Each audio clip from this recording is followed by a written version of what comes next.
And welcome everybody. Bonjour tout le monde. On paper, I will do this in English tonight because we have an English team in the group in the match. But if everybody in chat was to speak French, I would of course switch to French in that instance. Donc c'est ça, en français très rapidement. Soit puis on fait en anglais ce soir parce qu'on a une team américaine, mais s'il n'y a aucun anglais dans le chat, mais je vais seulement me mettre à parler en français pour suivre un petit peu les tendances au niveau de la compétition, ou au niveau du chat, je devrais dire. Et donc, so yeah, back in English. Tonight we have an amazing matchup between MishMash Gaming and LFO. MishMash Gaming, of course, famously lost by the skin of their teeth their match from the first week. Even though it counts as a loss, their performances were amazing. And what about LFO? LFO lost also, unfortunately. Okay. So this is a matchup between technically two losing teams, which is slightly unfortunate, but you know, it's not the end of the world and not by a long shot. The map bans are ongoing as we speak, so of course Theme Park and Villa, you guys are seeing it, right? Theme Park and Villa disappearing right off the bat, Oregon being the first map picked actually by MishMash Gaming. LFO will then be the next team to decide which map they want to play. I wouldn't be surprised if they pick Clubhouse. As I say this, however, they are going with Café Dostoyevsky. I see. And also,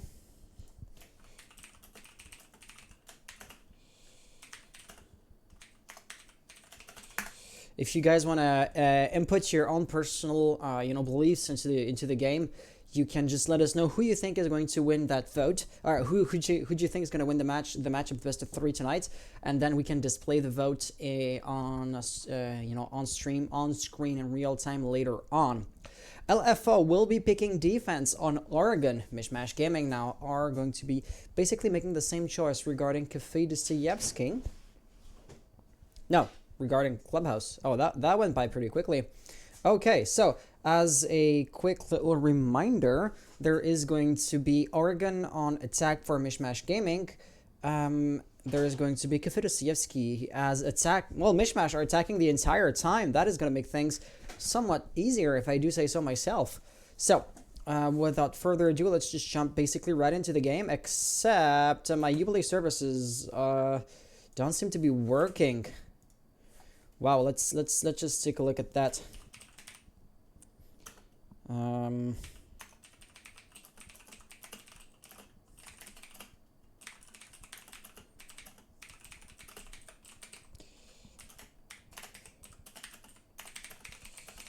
Yeah, so Uplay errors on my end. I cannot connect to the online servers. Am I the only one, is what I just asked the players.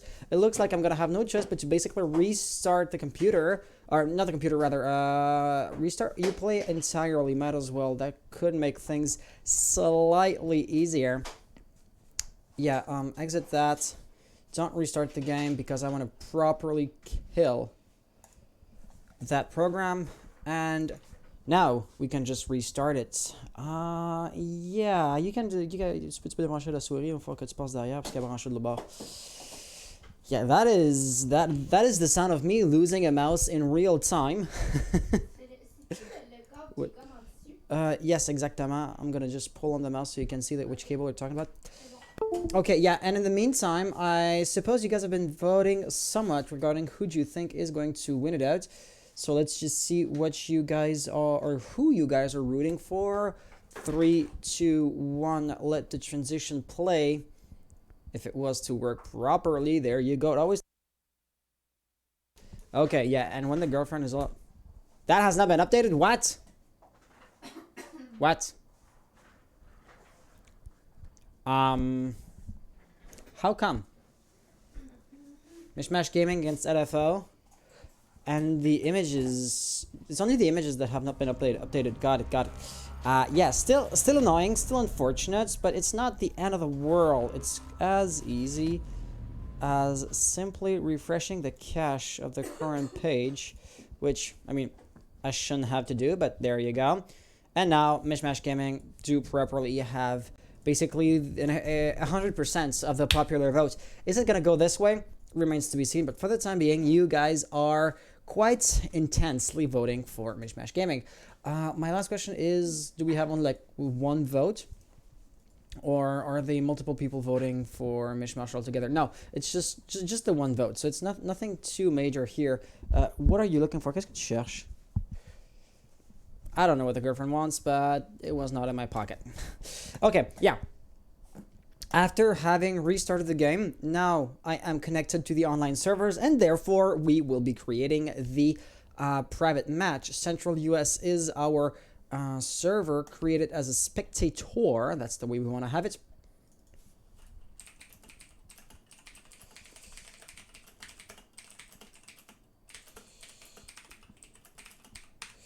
So yeah, just keeping in touch with the players so they don't wonder where I went. .mmg Kenny, you are receiving a kind invite, and for me, is it going to be .lfo? What are you looking for? Qu'est-ce que tu cherches? Ah, t'as pituri? Dans mon sac de laptop. No? Okay. I don't know what she's looking for, but she won't tell me. I'm just going to mute myself, hoping this gets her to talk.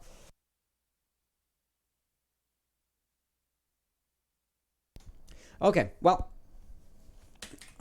this is going to be, or this file of like her wanting something from me is just going to keep on stagnating, as communication is key. MishMash Gaming, you have been named. And the orange team that's going to be called LFO. Technically, I think there's a dot in their name, but hey, it's not a major issue. Though, Maze, you've been invited. Kenny, I could invite you again. But no, Kenny, you're coaching, right?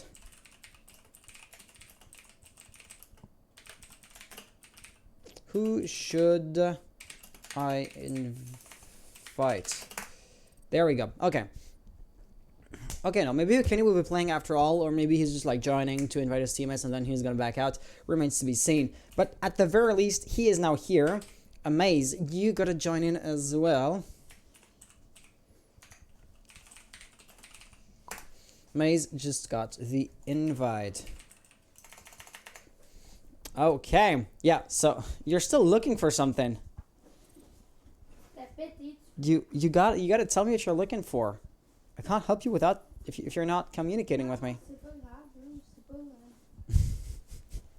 Okay, so the players are in, like MishMash Gaming, they're logging in. Maze just joined in as well, so it won't be too long before we jump into our matches.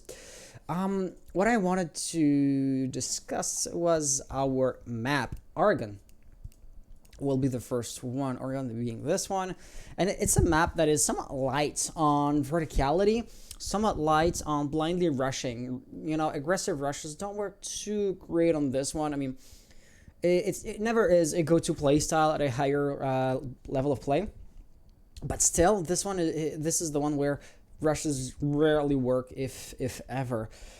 So I really do expect a slow, methodical gameplay coming from both teams, both on attack and on defense. You know, depending on which team you're talking about.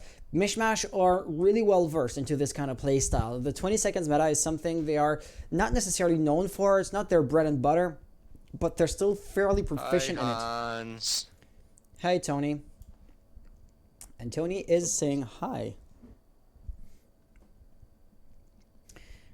There we go. Gibby is now logging in. Let me just check real quick if Echo still has to be soft banned. But I believe he still is.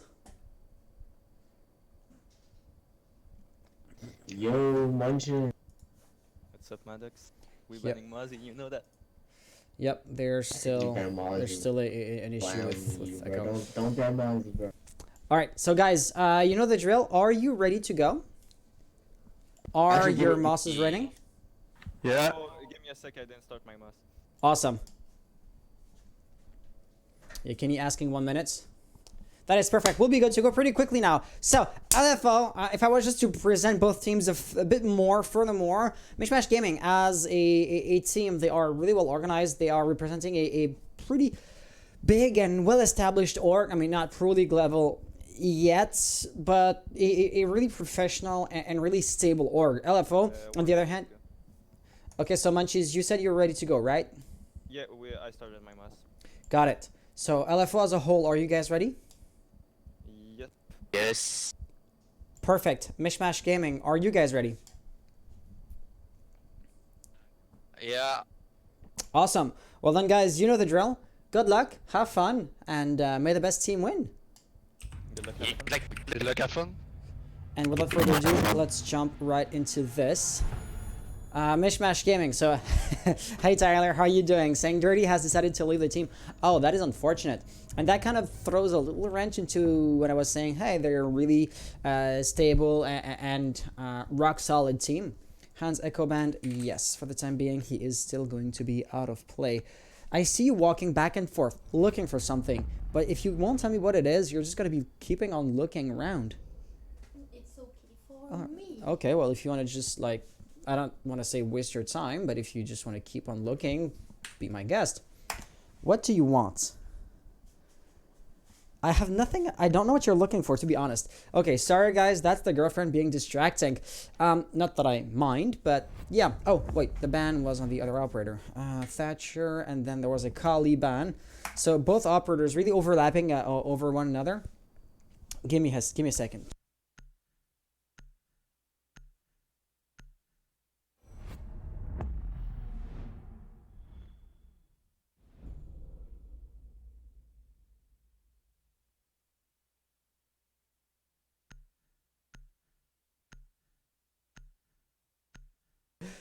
Okay, goddamn! I should have not taken the bait.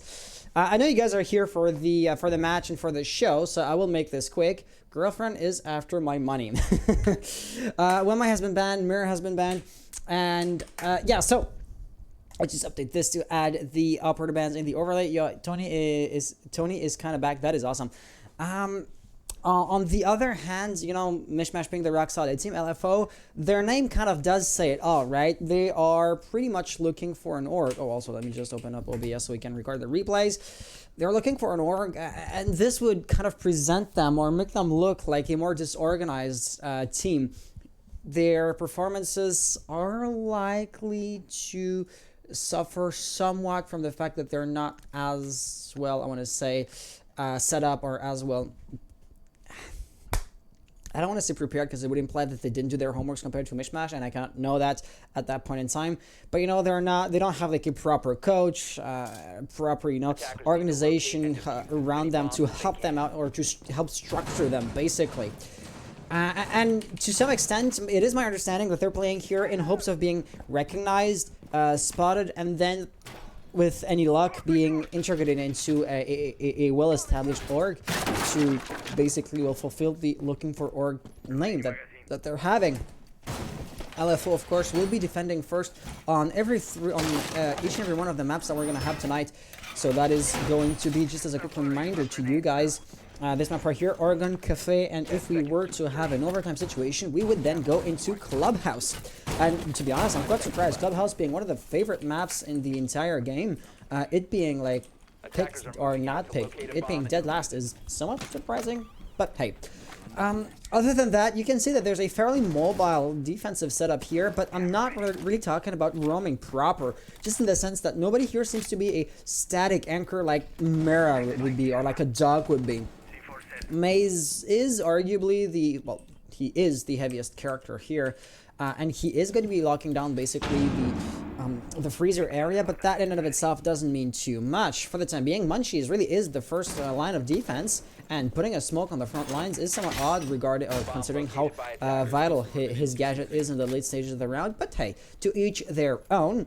Maybe he could just start chucking those toxic babes really early on with hopes of getting a pick or two this way. There's also going to be Stab right here, playing it quite aggressive, but what surprises me the most is simply put that you usually want to... Oh, that was a grave mistake. You know, falling back, exactly what I was going to talk about, and just forfeiting the control of Blue Bunker to the attackers was a mistake, and one for which he paid dearly for.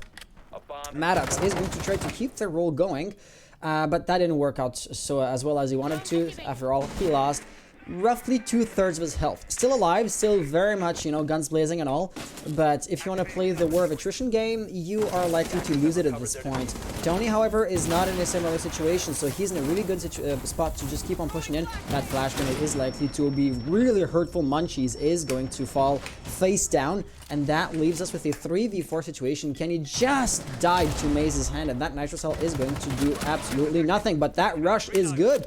Just don't keep on rushing with 2 bullets in the mag. That could have been dangerous. 2v3 situation. MishMash is keeping the upper hand, even though both teams are trading picks. But right here, watch another player falling down due to the same mistake as his dead teammate. That is unfortunate, if I do say so myself. I mean, if LFO didn't commit that mistake, we could very much be facing down a 3v3 situation. And instead of that, there's just going to be a final kill right here, and MishMash will be taking the first points. It's quite rare that you see somebody like rushing from pillar towards the freezer to get a kill into laundry. Logos are backwards. Logos indeed are backwards on top. You are so right, my man. Let me just update that. Oh, okay, yeah, because I gave the wrong band to the wrong team. Then I wanted to update it, but I swapped the teams instead of swapping the operators. But like, swapping the other value kind of did do the switch that we needed. And you know, I'm taking this like uncertain voice tone by on purpose to kind of illustrate the point. But one point which I'm not illustrating too well right now is basically our replays, since yeah, I would usually work the mouse, but then I was working the mouse on map ban. Yeah, so let's just keep an eye out on those as they're popping right now. Really, what I want to point out is LFO's gun skill or performances. Even though we did witness more MishMash kills, gun picks were pretty much 1-on-1, right? I mean, Maze got the kill on Kenny right there, conceding the kill feed. Didn't see it, it still happened, right? Chief right here just murdering Maddox. But 2 players reinforcing into a line of bullets, that was just a major mistake, which for MishMash Gaming's sake, well, you like to see it. But for LFO's sake, let's just wish, or let's just hope they're not gonna make it too often, as that would be a grave mistake. Real quick, let's just keep the round's history alive. We went laundry. It has been won by MishMash Gaming thanks to killing the enemy. You know, should there be a rehost, I have to keep a complete log. And I quite recently switched to a digital solution. This way, I don't have to like swap between picking up a pencil and grabbing the mouse back and forth. Staying on the mouse but just opening up another program is useful. That tiny angle can be quite interesting, because I gotta say, as skilled as the MishMash players are, they're unlikely to zero in on their opponents as quickly as Munchies is going to, as he's already aiming down sights. But that is going to be attempts made, but not too many results being produced by doing so.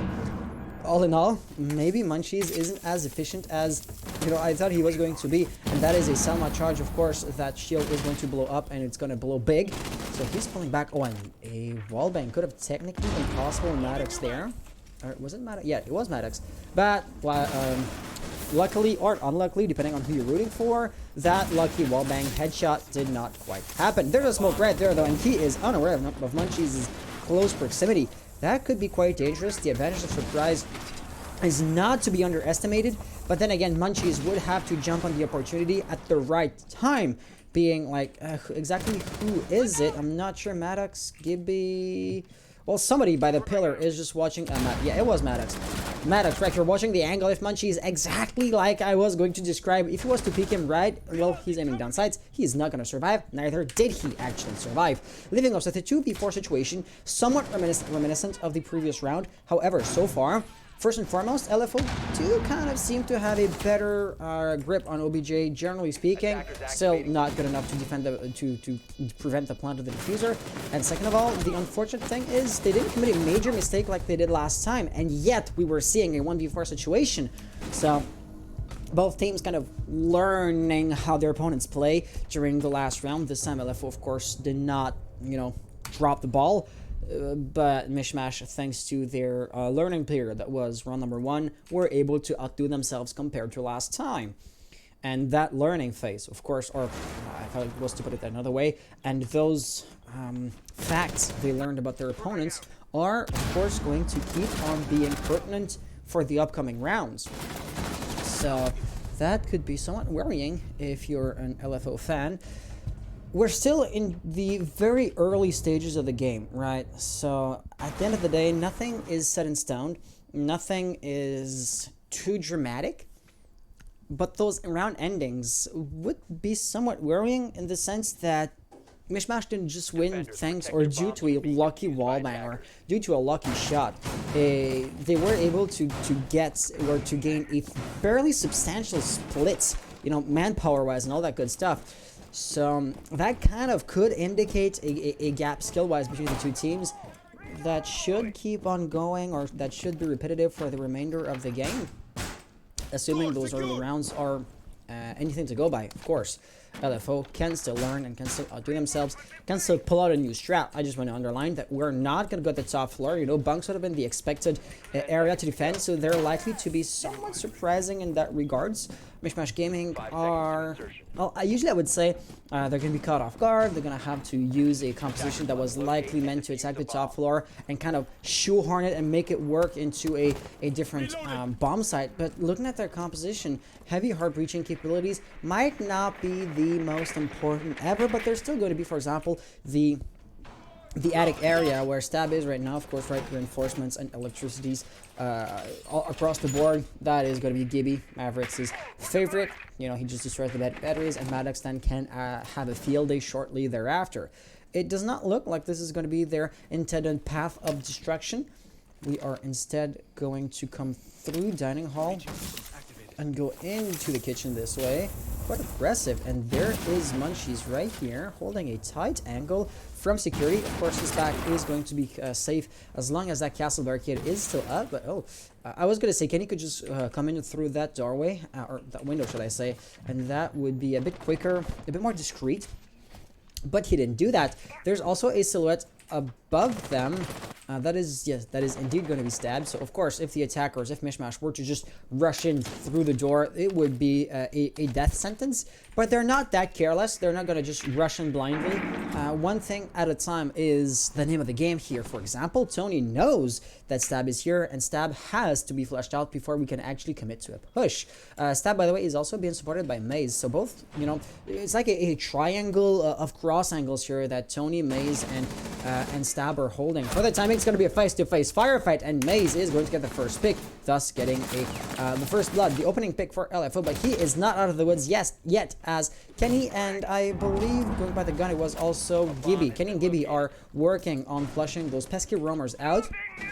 Stab is still here. Maze has unfortunately died due to a well-timed frag grenade. But of course, right, the Jaeger is still a grave danger. And that leg is going to be the end of Maddox, who was a bit more static for his own sake, leaving us with Kenny, Axis, and Gibby.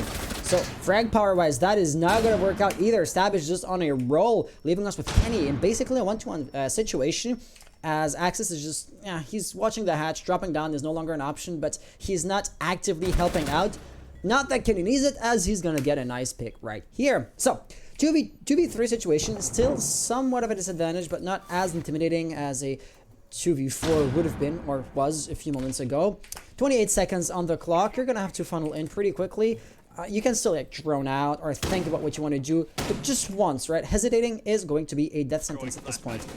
Locking down the angle is interesting. Axis is going to have to commit to a plant somewhere, because of course there's no way to be hidden from every single angle. Either you can peek, you can have your flank exposed to showers, to the door, to one or that. And the bad news there is LFO, they had a player in every single angle that you could have had, right? Somebody was in the corridor, somebody was in the rotation, and somebody was in, well, right here. I don't know why that kill cam didn't showcase a kill, but that was the last player, or the last piece of the puzzle, locking down the crossfire from security, leaving us with those kill cams. Figment asking, what is the Discord? So I probably should create a Discord channel, or a Discord thing, right?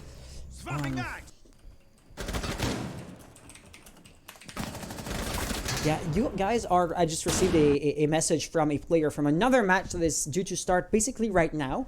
And it is not per the rules like specified which team gets the first ban, like coin flip. And just flip a coin to decide. It is basically at random.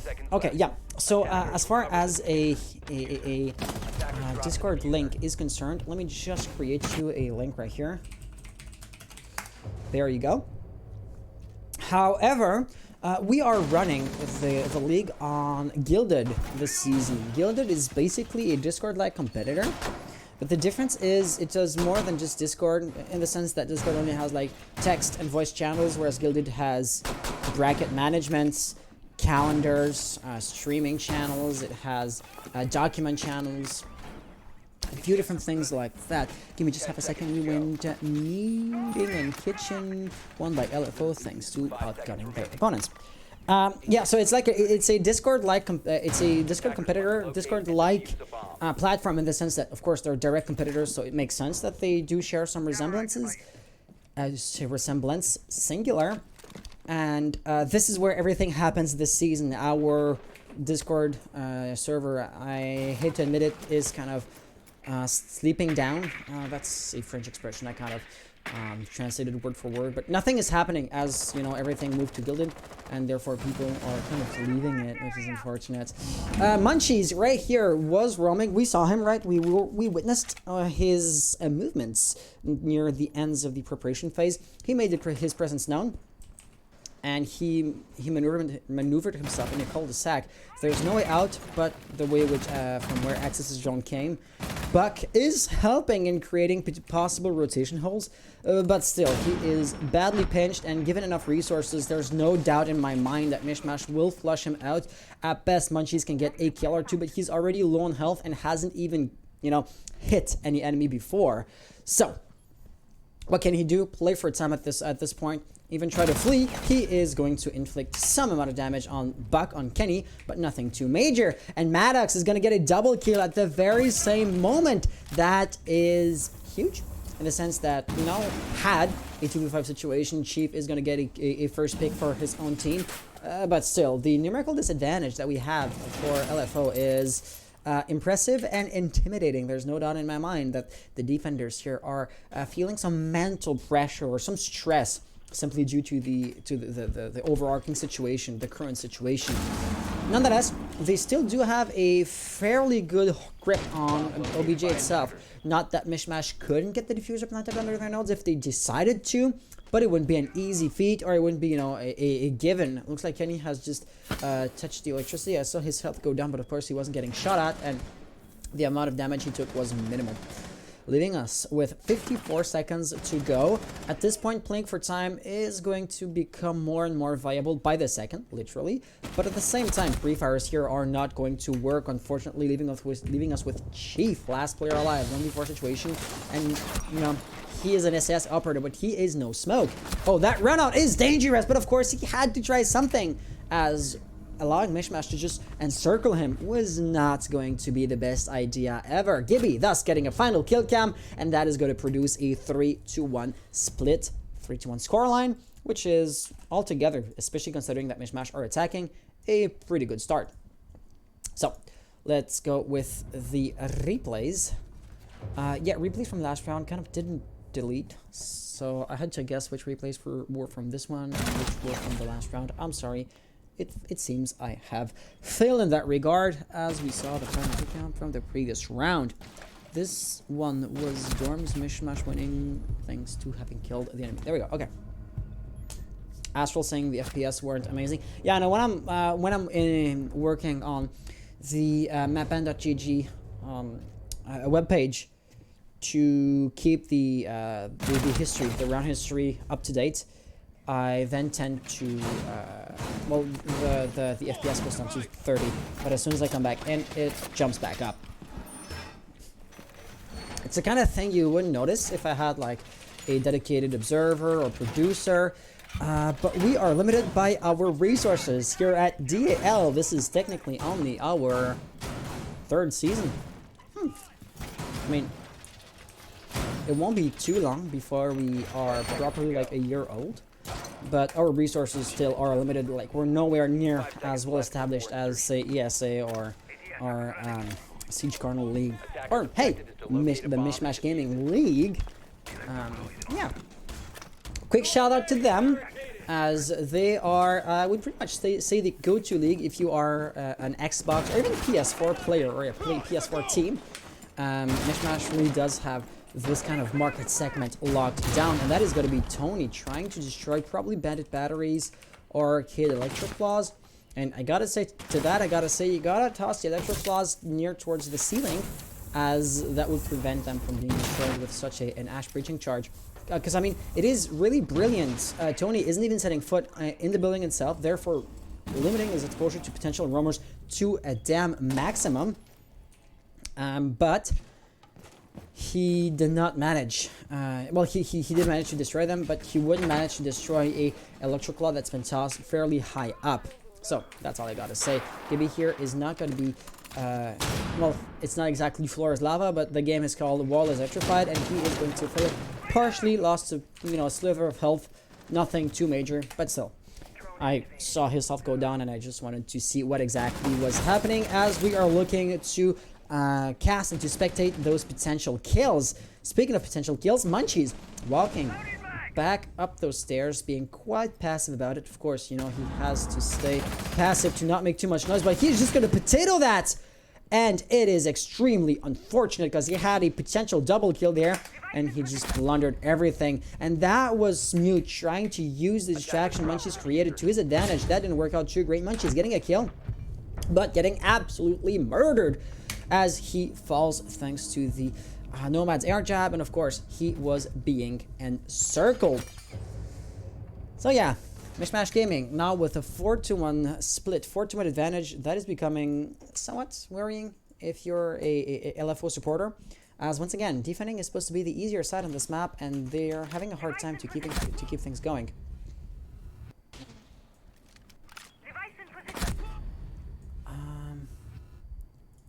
Attackers dropped the diffuser. I just had received a slight message on Gilded. Thanks for letting me know. I will take a look. I'll take a look at it. And that is another notification that has nothing to do with the comps. Just make it disappear this way. I won't be distracted by those. Yep. And those are the replays. Let me just type in the round history. We went dorms again. MishMash once again won it out. There we go. And that is not going to be our last round before the role swap, aka last chance basically for LFO to win a defensive round. I gotta say, I'm not too surprised to see them go here on the first floor again, considering their previous track record, of course, right? Is it going to be enough? I am not. I'm not too worried about them, but I wouldn't say that the round has already been won guaranteed simply because they won the previous round. Here, simply put, MishMash of course can adapt and can learn from their previous mistakes. Of course, if it worked previously, they're still going to try to repeat the previous success or the previous accomplishments. You know, a key factor being the top floor roaming, all that good stuff. Are MishMash going to push from the same angle or in the same way as before? I am not sure, as they don't seem to be pouring too many resources at the top floor for the time being. Kenny is there, but so far he's the only one. Logic Hound is saying not enough overhead view. Yeah, Logic, I totally agree with you. Spectating, I gotta say, on a personal level, I'm running a one-man show here tonight. Spectating is one of my weaknesses, you know, compared to what I believe my skill level on both casting and producing is.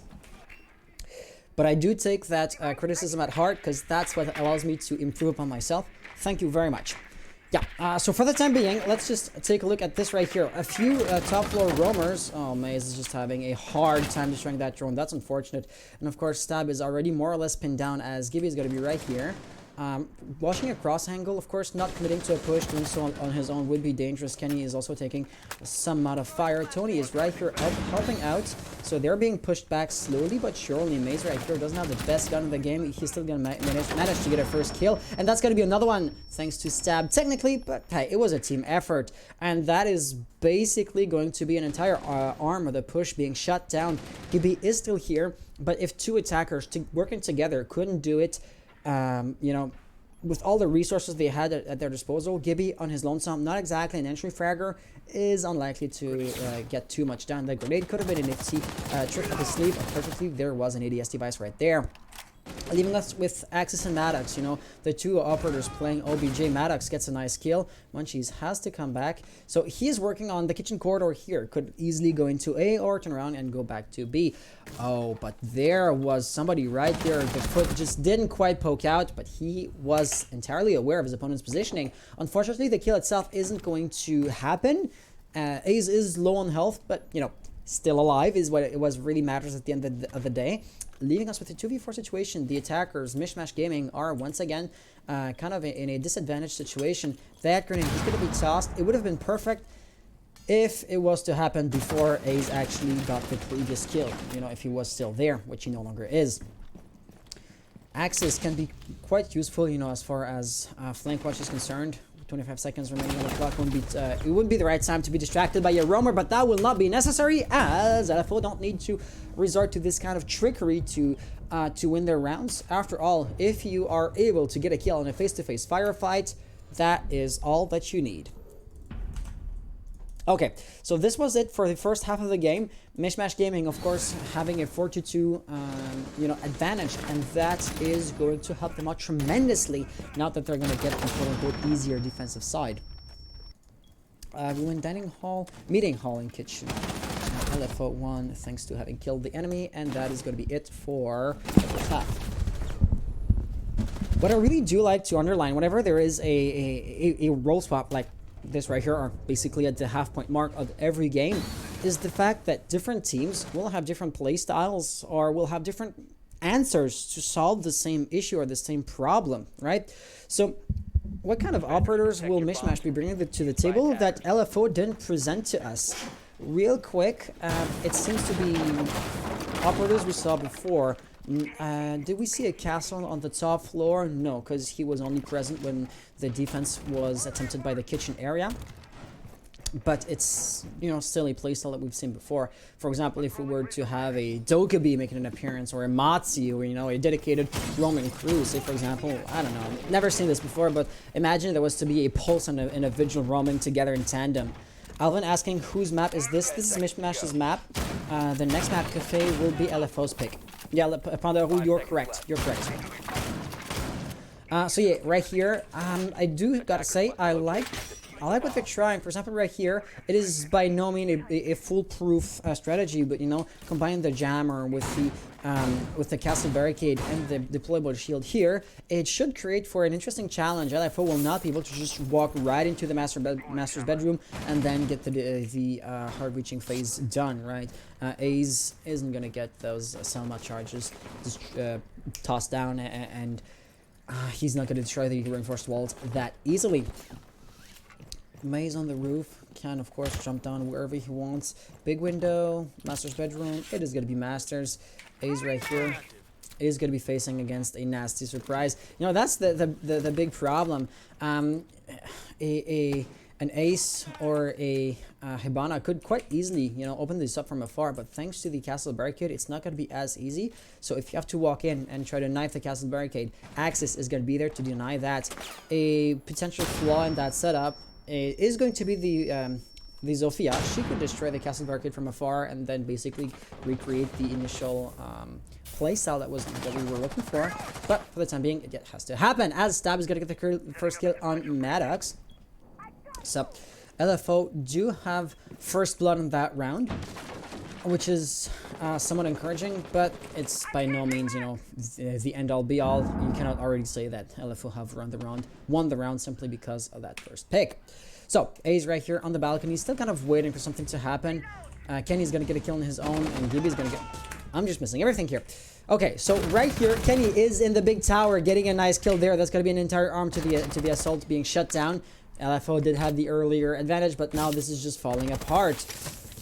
Ace, last player alive. AK-12 is a really good gun, so he wouldn't be the worst operator to be in to have in a 1v3 situation. I wouldn't want to be, for example, Dokkaebi in a 1v3, but that does not mean that he's won, and not by a long shot. Axis here is going to lose his shield, so he can no longer play as aggressive as he did before, but he is still very armed and very dangerous. Oh, peeking right into that fire is going to be dangerous, and he doesn't realize until it's, I don't want to say too late, but yeah. Should have reacted a bit more aggressively or a bit more quickly or a bit more decisively. Simply jumping off the bed when you're actively getting fired at is not enough to guarantee your survival. So, MishMash Gaming, now 5-2. At that point, I'd begin to call this a point of no return. The gap between the two teams is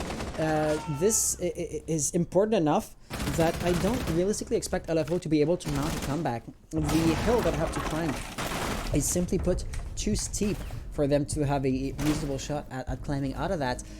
Therefore, winning the 2 last points from MishMash, almost to me at least, seems like it is a technicality. You know, LFO could still win a round or 2 here and there, but I don't think they're gonna get the comeback done. I mean, surprise me, change my mind, and underdog storylines are absolutely amazing. This is why we like those comeback situations so much. But it's their rarity that makes them so impressive, you know? If we saw one of those every single day, they wouldn't be too, they would be remembered as fondly as they currently are. So that was an unfortunate impact nade that chipped away at Tony Axis and Gibby's health. And when you're face down against an opponent of a really similar skill level, those very small differences can mean the difference between life and death. And so far, if I was to present the biggest difference between the two teams, in my mind, it's not exactly gunplay or gun skills, but team strategy, team cohesion, and call-outs, all that good stuff, as both teams have a fairly comparable gun skill, in my personal opinion. So, just a quick recap with the overhead view. Wink, wink. Castle barricade reinforcements here and there. So, of course, you can expect the defenders, MishMash, to be firing at the attackers from basically every single angle to make it as hard as possible to take control of Blue Bunker. But that also does imply that a ton of utility, resources, and manpower will be dedicated to defending this part of the map, i.e., if somebody was to try to, I don't know, let's say come down the main stairs or to come down from the freezer area, it would likely be so much less defended. Is it going to be enough? I mean, is it going to happen in the first place? It does not look too likely.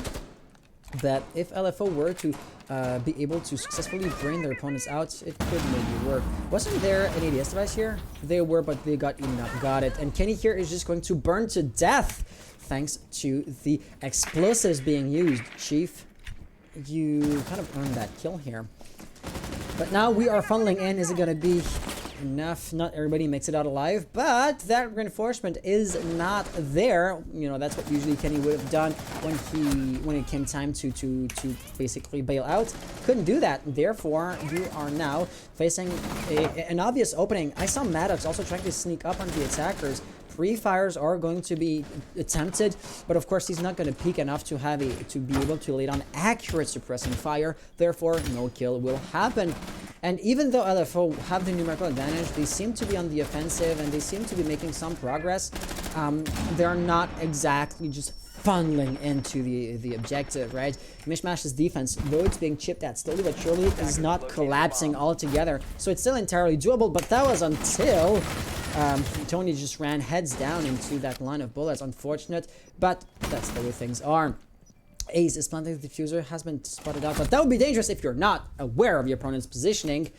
And is that the end of the round, or am I mistaken? Yeah, okay, so for some reason the overlays didn't pop up. But there you have it. Maze getting a final kill cam and LFO gaining their 3rd point. They're now only 2 points behind. And, you know, the comeback might still happen. Let's remain hopeful, but cautiously hopeful. That was a laundry LFO and we skill update. Okay. Yeah. And that basically illustrates what I was talking about. MishMash and LFO do have a very similar gun skill. Frags were just traded back and forth. Didn't catch every single last one of them, so my bad on that front. So it really does come down to strats, team cohesion, callouts, game sense, that kind of stuff. And, you know, this round, of course, has been won by the orange team, by the attackers. But the overarching, I want to say, tendency it would go towards MishMash, right? They tend to win their rounds more often than not.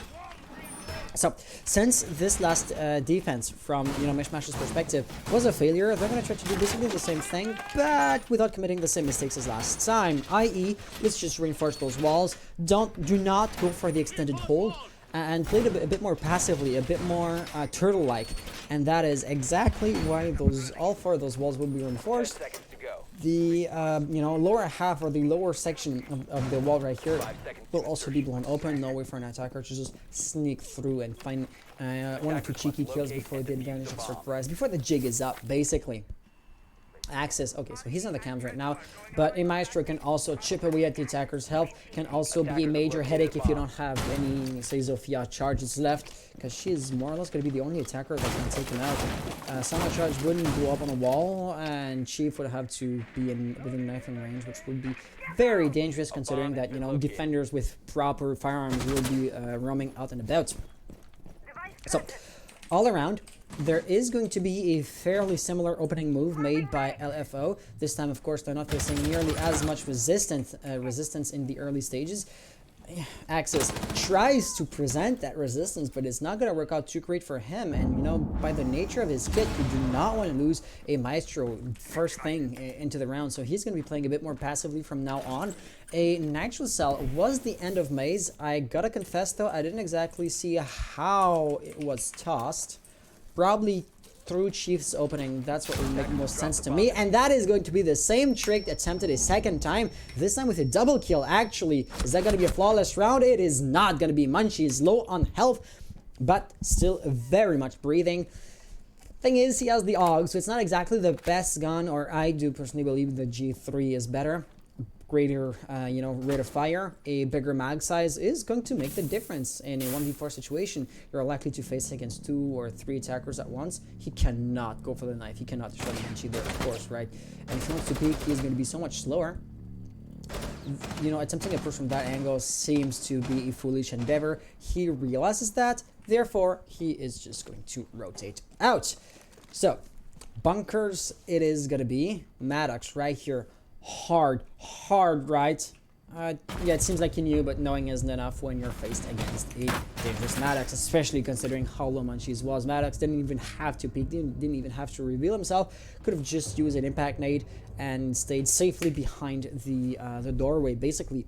It worked out some, I mean, no real criticism there, but it's just to illustrate that when an impact nade is a legit threat to your survival, you are really low on health and you're really backs against the wall. And more than just a Munchies individually, LFO as a team are going to be backs against the wall, meaning it's a match point situation. MishMash Gaming just won their 6th round, and they're now going to be defending kitchen and dining hall. I mean, you guys can't see it because of the replays, but trust me. After all, they could have gone top floor if they decided to. But yeah, we're going to go for something different, for something new, and let's see if it helps. After all, MishMash also kind of do have some margin for error.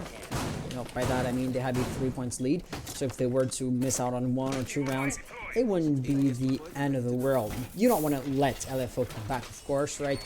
Avoiding an overtime situation is probably what MishMash want right now. Well, putting an end to the game is what they want. But yeah, if they were to like try experimental strats right here, they could afford it. It looks like we're going to have some setup in the showers area. Well, 2 ADS devices really does say it all. No mirror window, so I'm not sure exactly what it's going to look like. Is he going to destroy the entire wall? It would be long if he was to use the bailiff this way. So is it just once again to have an opening at feet level to deny an attacker just to rush in? I don't know. To be honest, I am somewhat baffled by this setup because I don't see which angle he is going to hold. But of course, he is aiming to protect him. He's trying to protect that area altogether. So yeah, he will just be playing with his phone and his laser turrets. In the meantime, elsewhere in the map, attackers were spawning. Okay, I'm not going to try to like present this as a Disney fairy tale. once upon a time attackers be entering into the bomb sites. But yeah, so the attack is not going to be coming from small tower. So for the time being, Axis's initial setup is not going to be the most pertinent ever. But of course, he can just turn around when need be. Nobody is like playing top floor, so I don't think that the attic area is going to be attempted or that kind of stuff. Of course, we're not defending meetings, so attic wouldn't be directly above the bomb site proper, but there's still like a roamer up top, right? Tony can be potentially annoying.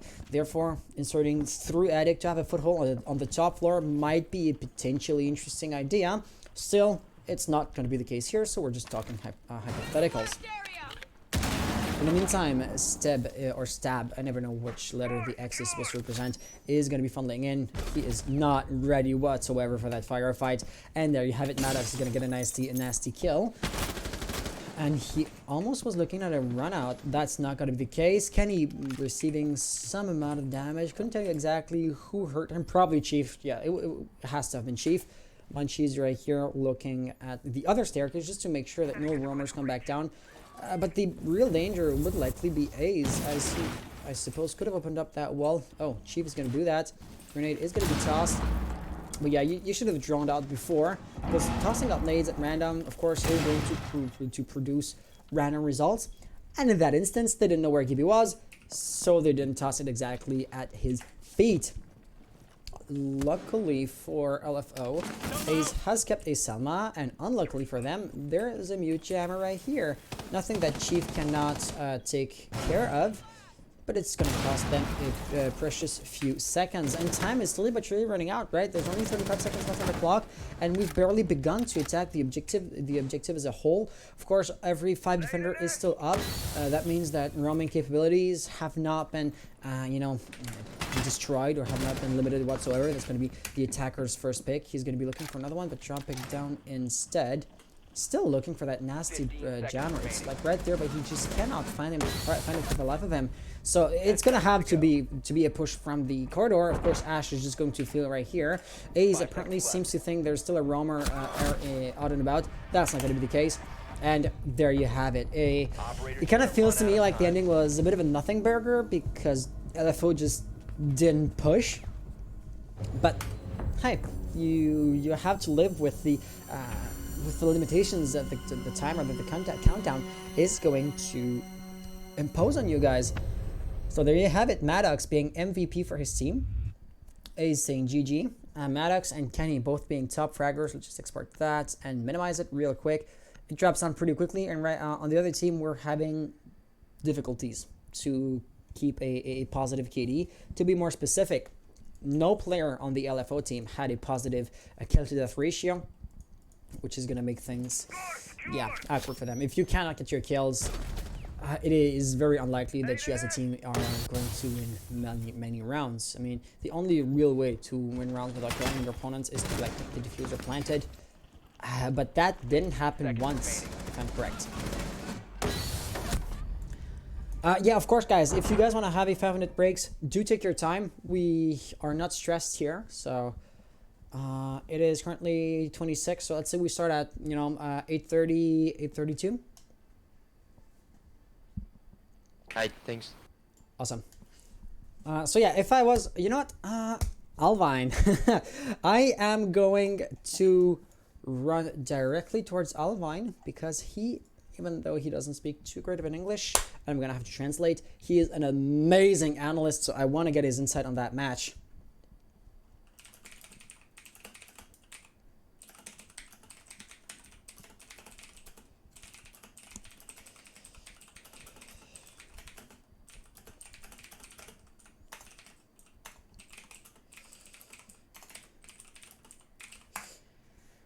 Okay, yeah, so let's see if Alvine is going to be interested in that. And looking at the timer, or looking at the clock, I should say, we are on track. We are on point regarding our scheduling, so that is perfect. Alvine is currently typing. This was a meeting and dining kitchen.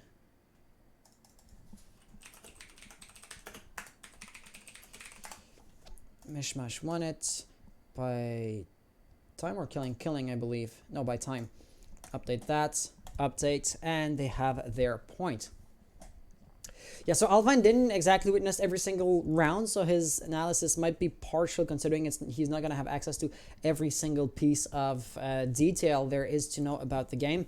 But, I mean, he still saw more than enough. Let me call you. Hey, salut Alvin. Like I said, I'm going to translate for you guys. Salut Alvin, comment ça va? Ça va bien, toi? Super, super, super. Fait que, mon cher analyste, qu'est-ce que tu as à nous dire à propos de cette game-là? Ben, comme je viens de te dire, c'est sûr que moi, je suis en retard. Là. Je vois Ok. pas tout ce qui s'est passé. Surtout que je suis en train de texter en errant. Mais je te dirais que présentement, c'est sûr et certain que c'est plus facile pour voir les erreurs que pour les bons coups, là, je te dirais. Ouais. Mais tu sais, clairement, là, côté LFO, là, on a beaucoup de lacunes. Là, j'ai remarqué en défense aussi, là, je sais pas si on prend toutes les informations, on manque de communication, mais on s'expose beaucoup à des lignes dangereuses, puis on se fait fraguer beaucoup sur des lignes qu'on devrait pas mourir. Donc là-dessus, il y a vraiment des erreurs, des lacunes là-dessus. Sans compter où ce qu'on manque de aim, puis de gun skill, on va dire. Certains gunfights, là, on prend exemple de Munch là, qui veut flanquer côté Big Tower, mais qui whiff carrément 2 gars, puis qu'après ça, il se fait sanctionner. Ouais. C'est des genres de moves qui pourraient être payants, mais juste parce que tu manques de aim puis de maîtrise, on va dire, de ton jeu, là, ça vient pas payant par tout. Au contraire, tu viens tirer dans le pied de ton équipe. Donc, c'est sûr et certain que MishMash, j'ai pas grand chose à dire. Là, ils ont juste dominé. Ils n'ont pas tant dominé la partie. Il y a eu quand même des bons coups de LFO. Mais c'est sûr et certain que je m'attendais pas vraiment à une victoire de LFO, là, même si c'est un roster que je supervise. On s'entend que MishMash est une bonne organisation, c'est un bon roster. Mais c'est sûr et certain que LFO ils ont beaucoup de travail à faire là, pour aller chercher la victoire contre une équipe, surtout dans leur map en plus. Ouais. Fait que pour la deuxième map, je suis quand même très ambitieux. Là. J'espère que LFO vont prouver que la strat va payer versus une team qui est, mettons, meilleure côté gun skills. Donc, c'est à voir la prochaine partie, mais honnêtement, j'espère pour eux. Parce que présentement, si je me trompe pas, côté du standing du deuxième groupe, qui est le groupe B, sont à aucune victoire à LFO présentement. Les deux équipes sont à aucune victoire. Ouais, mais on s'entend que MishMash, je suis pas prêt à dire qu'ils vont tout gagner, mais tu sais, on s'entend que leur plus gros match est joué. Ouais. Fait que tu sais, après ça, normalement, ça devrait être quand même bien pour eux, sans dire qu'ils vont tout gagner. Mais par exemple, LFO, il faut aller chercher des victoires à quelque part. Il faut aller chercher des victoires. Okay, so you've been speaking for like 3 minutes. I'm going to have Excuse, j'avais oublié que tu serais dit. I'm gonna have a lot to translate, and I have a lot to like remember by heart. So let's go at it piece by piece. First and foremost, like Alvin said, he came in late, so he didn't see the beginning of the game. Was like texting in between rounds, so he didn't see everything. But what he said was that mistakes do kind of stand out more than highlights, if I can put it that way. So in that sense, he, LFO's mistakes and LFO's problems stood out more, or he noticed them more than, say, a strong play by, say, Kenny. Kenny was top fragger, so I'm taking him as an example. And the mistakes kind of were of a I want to say, a mental level, in the sense that they were making poor decisions and poor timing, peeking or exposing themselves to angles with which they shouldn't. I mean, sometimes LFO, from their perspectives, did something that was really promising, but weren't able to actually capitalize on that. Remember Munchies, when he was walking up the big tower, was behind 2 attackers, and then just missed every single shot. Give me half a second. Awesome. So I see MishMash already. LFO, what about you guys? And obligatory, are your muscles running? LFO, are you guys ready to go? Yes, we're ready. All right, awesome. Let me just update the team names, and yeah. So blue team is still called MishMash. Okay, what else did I not translate? Qu'est-ce que j'ai pas traduit? Mistakes. Yeah, I think this was basically the gist of it. Starting the game now. Good luck, have fun, and may the best team win. Kafe Dostoevsky, MishMash starting on attack, LFO starting on defense. And let's go right into Betsy. Yeah. Ouais, Alvin, est-ce qu'il m'en manquait, genre, des grandes lignes à traduire? Ben, à part, comme je te dis, que côté LFO, on s'est beaucoup exposé à des lignes qu'on devrait pas. Ouais. On manque un peu de gun skills. Sinon, à part de ça, c'est la map quand même à MishMash la première, donc pas tant surpris, surtout que côté gun skills, on est supérieur côté MishMash. Sauf que pour la deuxième map, c'est là que j'ai beaucoup plus de questionnements, c'est-à-dire que là, c'est vraiment la map de LFO. Donc, normalement, LFO devrait être plus solide. Donc, ça devrait balancer le tout. Donc, normalement, ça devrait être un match pas mal plus serré. Okay. Mais je suis pas prêt à dire qui va gagner, honnêtement. Si LFO maîtrise bien leur strat, normalement, ça devrait être très serré le match. Super. Fait que je vais traduire ça, puis après ça, je te laisse. So, real quick, just to translate what he was saying. MishMash Gaming do seem to have a higher skill level than LFO on average, so that also, you know, does go a long way to explain why and how they won the first map, but it was their map after all. So, this right here, Kvitosjevski, is where Alvin is going to be somewhat more hopeful regarding LFO's performances. After all, it is supposed to be, you know, their home turf. And it's going to be, it also is going to be a do or die moment in the sense that they are going also to get a really good idea of what their strats are worth. Of course, going against a really strong team, you kind of have to double down on your brain plays because, you know, face-to-face firefights really are unreliable in the sense that they go 50-50, right? And with that being said, Alvin, merci d'avoir été là. Thank you for having been here. Comme toujours, j'apprécie vraiment ton analyse. T'es vraiment meilleur que moi, en tout cas, ça c'est certain. Puis, à la fin de cette map-ci, si tu veux qu'on se retrouve, moi je suis absolument partant, mais pour l'instant, on va retourner en anglais. Pas de problème, quand ça pas dans Okay. Yes, à tantôt. Salut. Salut.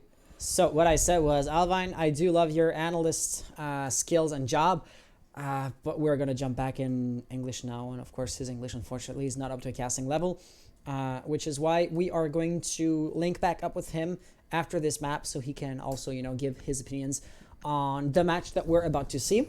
But those opinions first will have to be created by witnessing how this match is going to go down.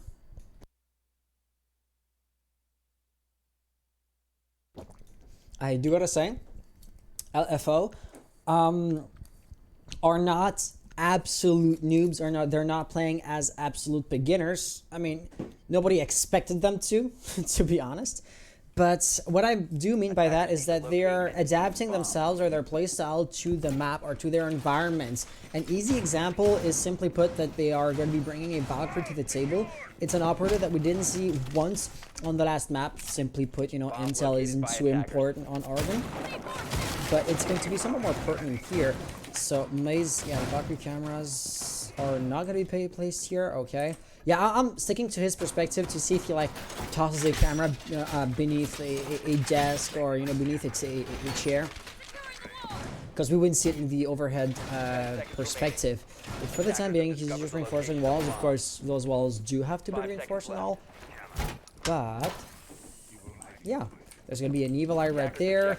Oh, and a Valkyrie camera. There is some overlap in, you know, the point of view that those two gadgets do have. But of course, the evil eye is very visible, whereas the camera is supposed to be a bit more stealthy. So different, you know, concepts or survivability, tactics, and strategies. Real quick, castle barricade here, and likely on the windows. Yes, no, maybe. It doesn't seem to be the case. But yet, that was... Oh, right. Right here. Okay. Got it. In the meantime, Tony got the first pick on his opponents. So that was Maze biting the dust, but right here, Tony is also going to be put very, very low, trying to, you know, fend for himself, get a pick, avenge his lost life, but that is just not going to be the case. It's not going to work out too great. Kenny, that's going to be a bit of a risk to take if you want to knife that, as he couldn't know if it was a Vulcan shield or not. It is a Vulcan shield, and Munchies has been put down. That evil eye camera is likely to blow up. Yes, exactly. It is no more. Munchies has been down, but I don't believe... Yeah, okay, Axis now gotta know. He's gotta know that Munchies is down. Leaving us with, I was gonna say a 3v5, but now a 3v4 situation effectively. Munchies put out of his misery for good. And of course, everything has been reinforced, so no rotation, for example, towards... oh yeah, there's a rotation towards bathroom. I misspoke. And that's what I was talking about previously. The impact nade probably did not destroy the Valkyrie camera. That is going to be a nice pick by Maddox. Stab has to turn around, of course, gets the refrag, but now Ace is working on that freezer wall, so he kind of navigated himself into a cul-de-sac. There's no way out, but you know, to face the opening made or created by Gibby. Gibby is not holding that angle though, so in practice, I guess Stab could rotate without risking his life too much, but that was time sensitive as he can no longer do that right now.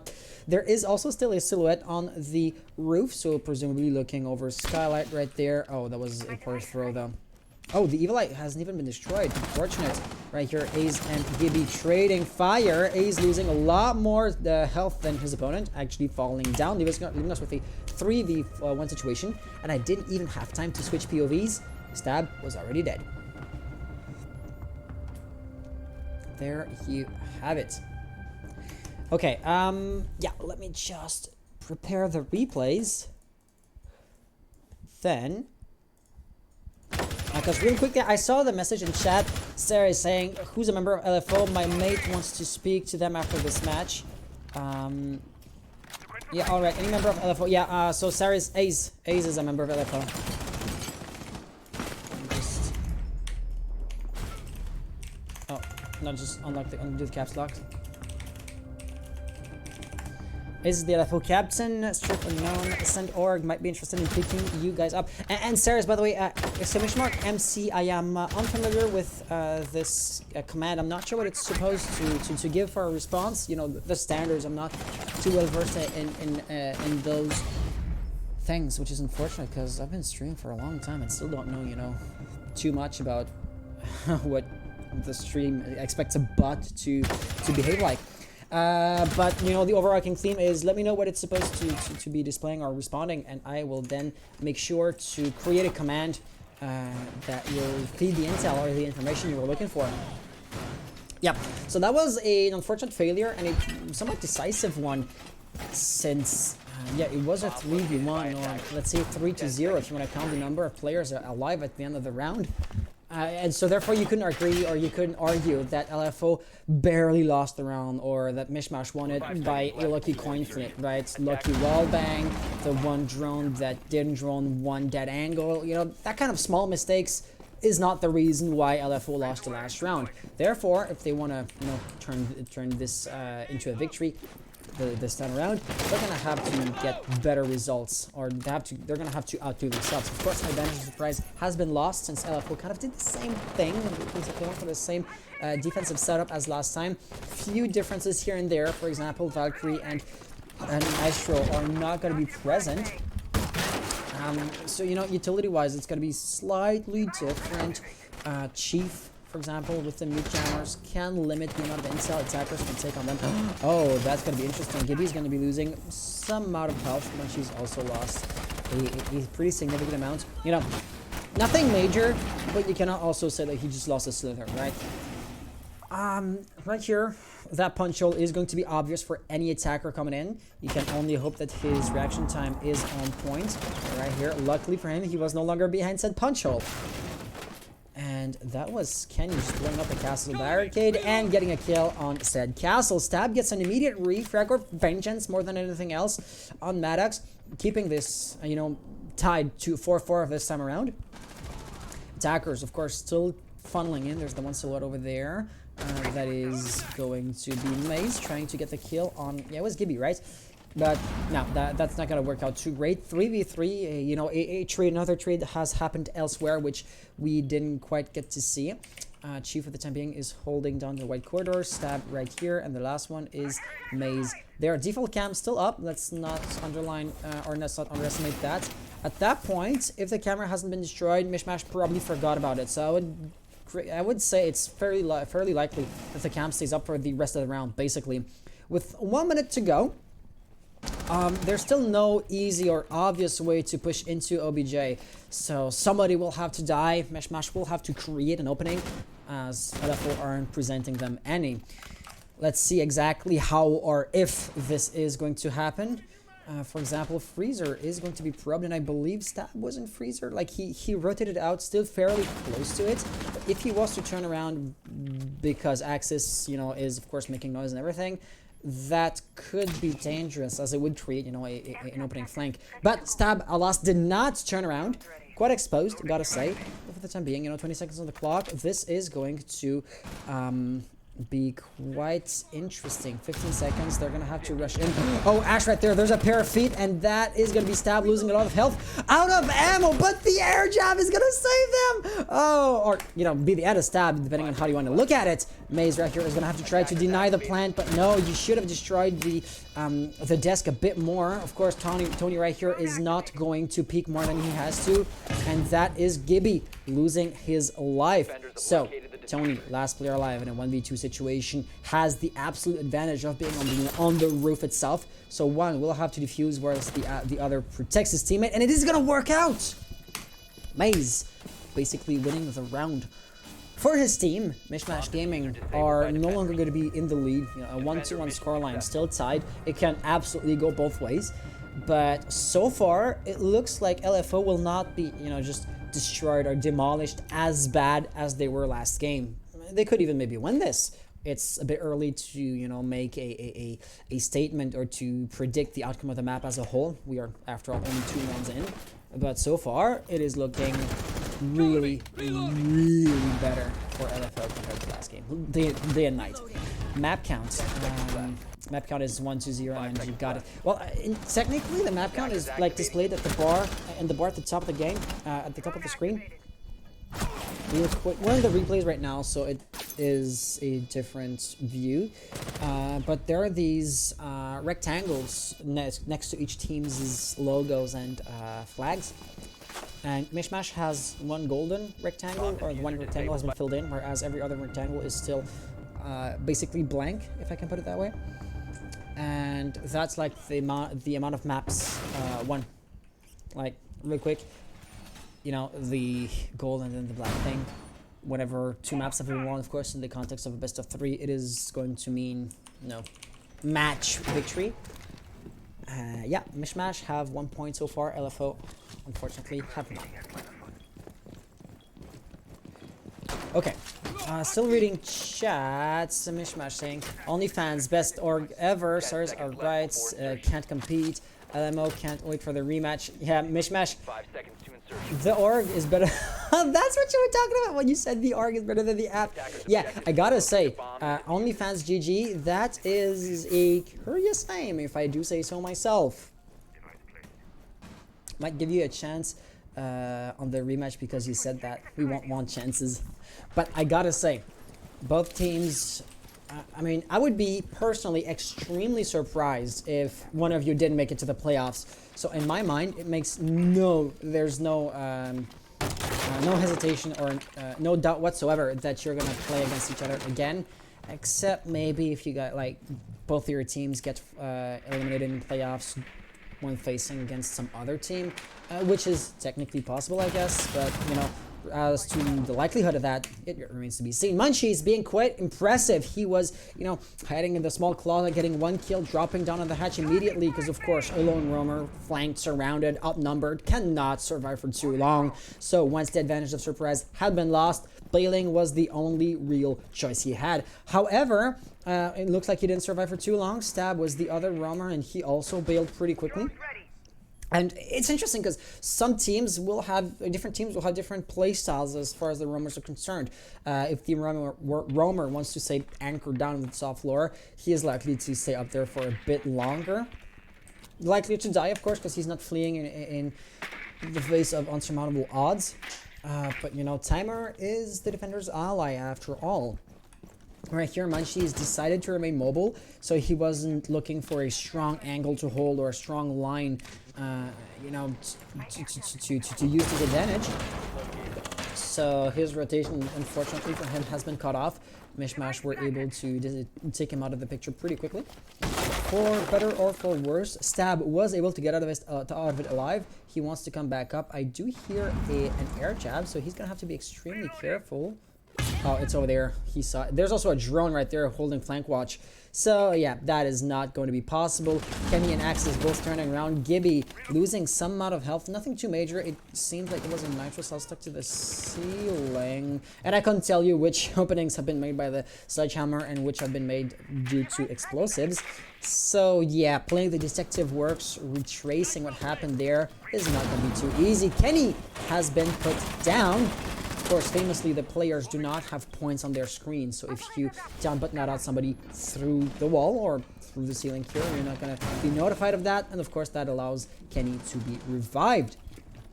Still, he is very low on health, and of course, a juicy target for somebody such as Chief. 12 seconds on the clock. We're gonna have to rush in now. Every attacker are working together. Axis will be planting, flash grenades being tossed out. There's an ADS device, but it looks like they found, you know, a very small area that was basically clean or quite quiet, being flanked right there. He knows it, but the gun was low on ammo. Axis, last player alive. He's gonna get one kill. Turns around, and that's gonna be a double kill. MishMash Gaming winning round number 3. The timer was critically low, but MishMash just here showed us that even though the 15 seconds meta is not their bread and butter, they are still extremely efficient with it. Like, they were still playing top floor a few seconds before, realized the timer was low, and they just funneled in. Just like that, you know, on the blink of an eye. Good plays. Amazing plays. And that, I believe, deserves to be clipped. I'm going to save that on my local hard drive. And, you know, in some compilation best of highlight moments, that clip is going to be a contender to be brought back up. Or to be highlighted again. Let's just put it that way. Yeah, right here, Ash turning on with 8 bullets. I was kind of afraid she was just trying to find a quiet spot to reload the gun, but no. It appears that Tony was actually aware of the danger that was behind him. Didn't succeed in getting the kill. Once again, a firefight is basically, you know, it can go both ways. It's a 50-50 chance of winning. So he didn't win there, but the game sense and the reactions were on point. So LFO, of course, failing in defending the kitchen. They're gonna go there again, hoping for better results of this time. And it goes both ways. Of course, LFO did have a chance at scouting out or at analyzing, studying their opponents. This way, we now know more or less what to expect from MishMash. Is that going to imply that Munchies and or other roamers will be more aggressive, more intense, or more focused on their roaming? Or will they be, as I want to say, mobile and kind of fragile in that way? You know, shoots once, disappears immediately thereafter, to, you know, increase their chances of staying alive and to survive their first contact with the enemy. Kenny just opening up the hatches. Tony might jump down pretty quickly.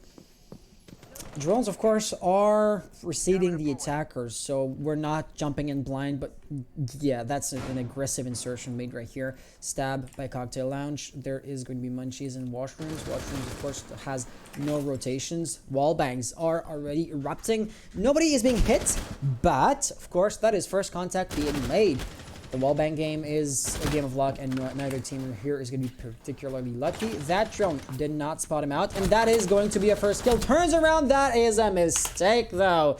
Maddox and Munchies kind of trading and refragging their dead teammates. Stab is still here, but the drone, of course, is going to realize that. Amazing drone plays, I gotta say.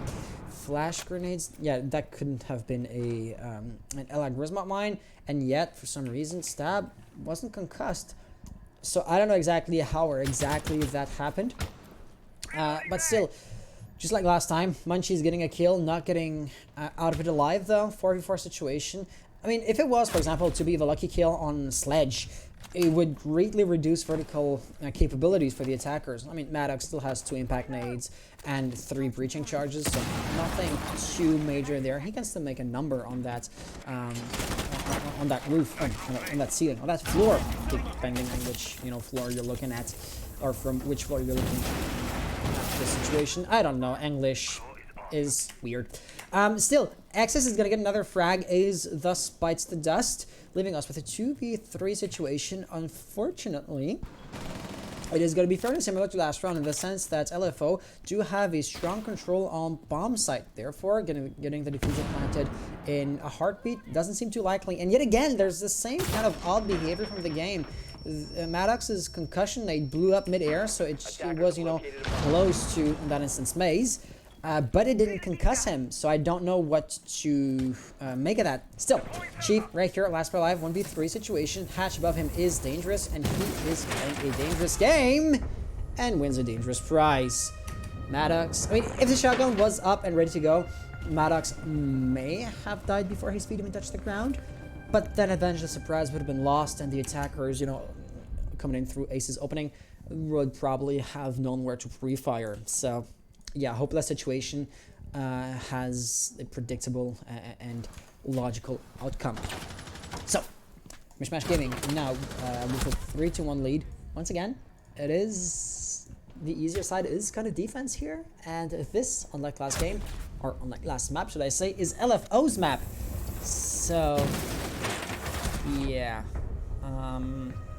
things. I don't want to say once again that it is already, you know, already over or too late, better luck next time. The game isn't yet finished, but yeah, the tides of war definitely are favoring MishMash Gaming for the time being. As Star is saying, LFO could have gone up, damn. Yeah, 2v1s. That's the impressive thing, gotta say. That's impressive. That's why MishMash are so impressive. Okay, there is yet another opening here. Well, yet another first opening as far as round number 5 is concerned. Those reinforcements right here. And that is interesting. Because, of course, attackers are likely to eventually take control of the piano area. So you could fairly easily just, you know, breach that wall. Or since it's going to be soft, just, you know, open it up. Smoke it out and plant behind the desk. It's actually what MishMash did last time, the plant behind the desk part, smoking and breaching not too much.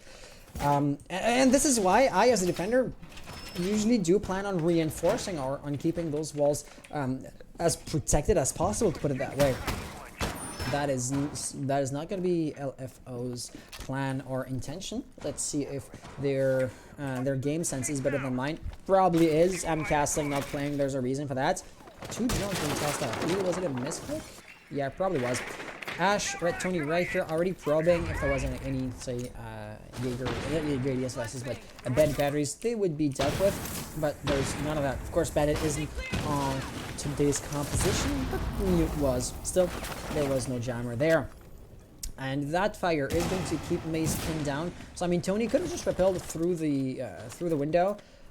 Gibby is undoubtedly, well, already has, actually, I missed that, already has opened up the wall, so it doesn't change, or it doesn't matter too much, but that angle by Munchies could have been interesting. Unfortunately, he revealed his position without trading a kill, or getting a kill for it. So, yeah, MishMash are extremely efficient as far as anti-roaming is concerned. They can flush out roamers with seemingly, you know, trivial efforts, which is somewhat concerning regarding the fact that Munchies revealed his whereabouts without actually getting a kill. But unlike those kitchen pushes, it seems like anti-roaming isn't the go-to, you know, first step on their to-do list. I hear Stab seems to be the first one who is going to receive some amount of pressure, especially if he peeks the way he does. He's aiming at head level, but Tony is kind of hugging the floor right now. Let's see how that's going to turn out, because Stab has no reason to peek or to play too aggressive.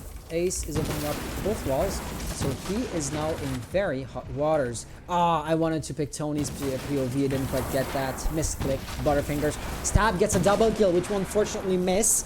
The wall, of course, is still open, so therefore he is still in a very precarious situation. Kenny could really easily just throw in a grenade if he still had one. He's out of those. Not aiming until you see your opponent, but still getting the headshot. Nicely done. There was a ping directly on Ace's body, so he could get pre-fired or something, but for the time being, I don't see any attacker that's in a position to do so. But Kenny right here coming in, looking for a double, but that's going to be a frag and not exactly refrag, but a double kill in rapid succession. Still, Kenny being down leaves us with access effectively in a 1v2 situation. Definitely in a 1v2 situation. Now 18 seconds on the clock. Aze is behind a reinforced wall. 15 seconds remaining. He still has 2 air jabs. Could potentially try to go for a plant that way, but we would be playing with fire. 5 seconds to go. Russian in pre-fires, of course, because that's what the Alda does. And there you have it. LFO winning round number 5. Scoreline now being 2-3. Things are looking up in the sense that, you know, LFO were only able to win on Bar Cocktail before they got a second victory here. But now, once again, if I was to look at historical data, they would be facing Grim, you know, a Grim challenge. They have yet to win on Kitchen, and yet they don't really have a choice. They go there again. So, once again, if I was to take historical data at face value, I would be within my rights to predict a 4-2 scoreline for the role swap. So if you're a MishMash supporter, that is good news. If you're rooting for LFO, well, going into the harder side with a, you know, for a disadvantage, that's going to be rough.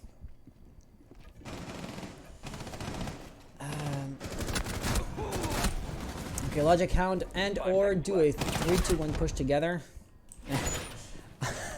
Sometimes I feel like I am not a part of this community. What exactly is a 3-2-1 push? And that's not a rhetorical question. I truly don't know what you're referring to. I may just know that as a under a different name, but for the time being, I really have no clue what you meant with that message. Okay, kitchen defense. Interestingly enough, LFO, I mean, they could have tried to go for reading defense. We have been kitchen, well, it's the 3rd time now. And once again, historical data, absolutely against them. Granted, MishMash did win a 2v1 clutch in order to get one of those 2 points, one of those 2 prior kitchen attacks, which, you know, kind of implies that LFO were supposed to win a round that they didn't. And still, if they drop the ball or if they're unable to handle the pressure, it still has to be taken into account, hasn't it? Or doesn't it? English. Once again, I am confused. No roamer at the top floor except for Stab. Munchies usually is roaming as well, but this time he's just going to be hanging out at the bottom of the red stairs. Of course, he can just turn around and run up really quickly. Just like Stab is doing right now in regards with the white stairs. But no, Munchies is just going to get a nasty blow to the face immediately thereafter. Thing is, MishMash are not inserting through the top floor this time around. Kills are already happening. It's not going to be a top-down push, but rather a horizontal play. Horizontal firefights are erupting left and right.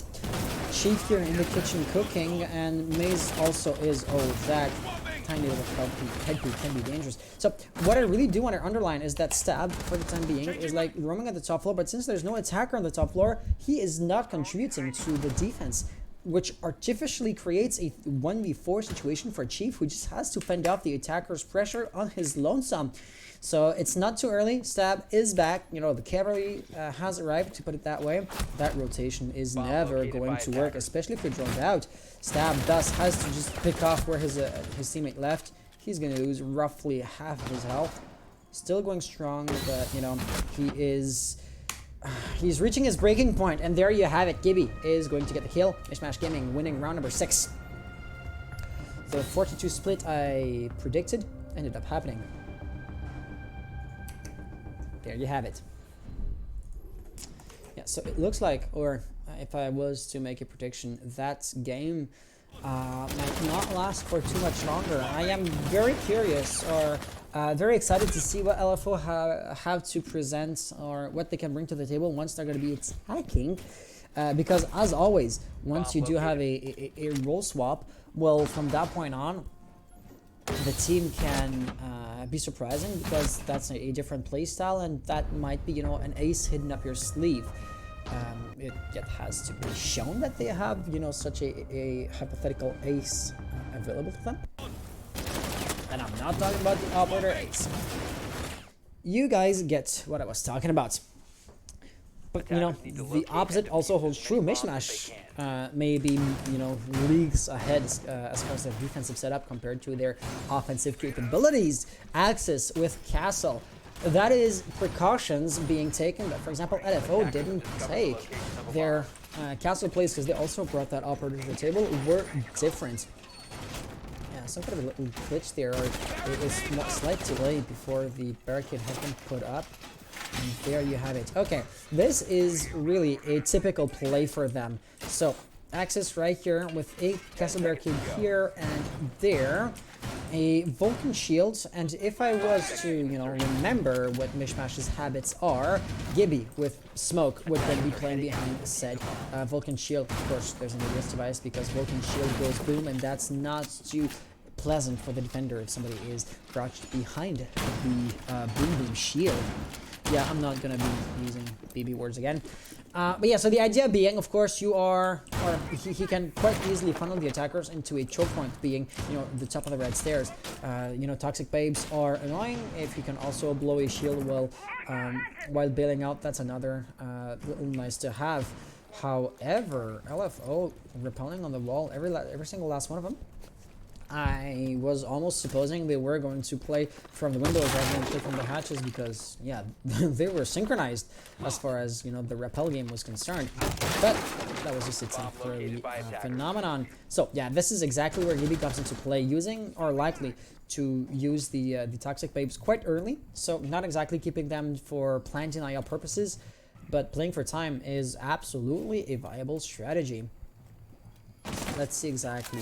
That's going to be one drone down, 2 ADS devices peeking somewhat. And the problem from now on is basically that since the ADS device has been eaten up, Maze could just destroy that shield from afar. He's on the drone for the time being. Ace, of course, opening up the wall, and that is Tony. First pick for LFO.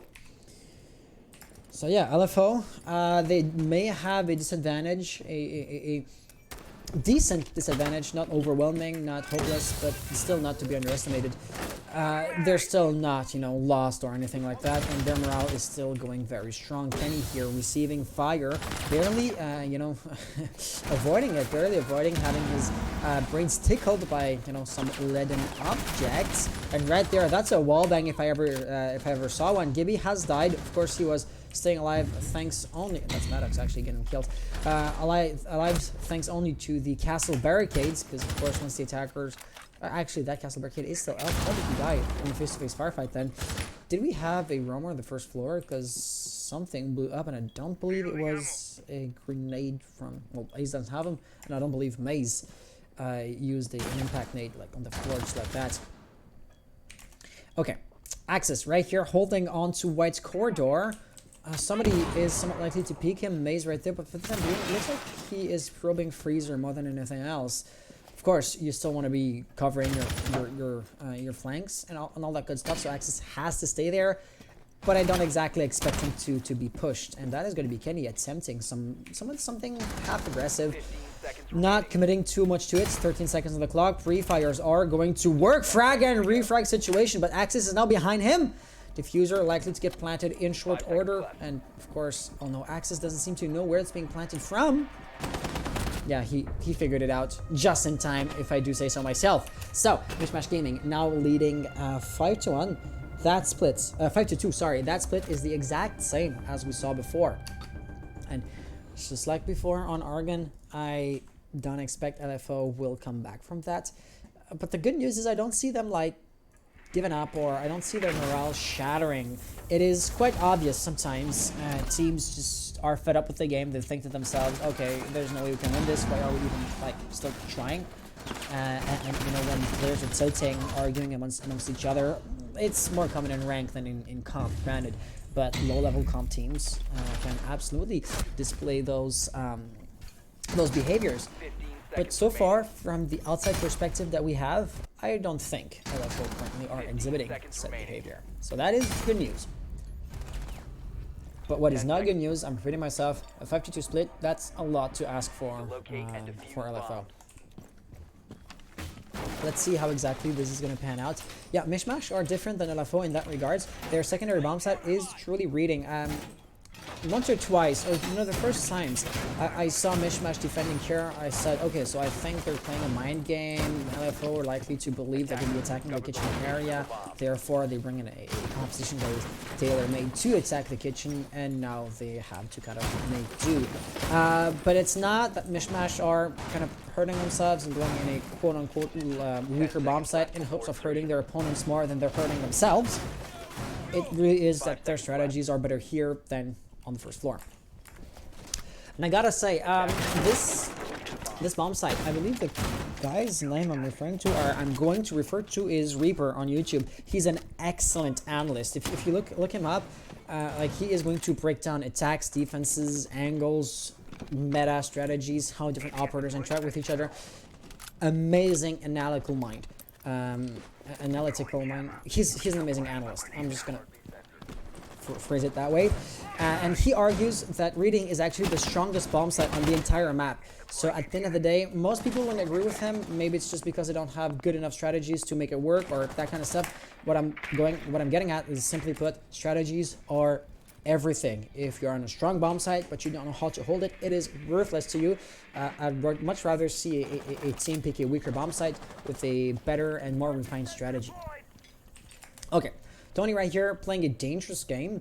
TS212 of course is, well, no full auto gun, so his firepower is going to be somewhat limited compared to, for example, Ace right here would be likely to go in pre-firing if the firefight was to be prolonged any more than necessary, you know. But he's actually peeking! Like, where he's standing while droning.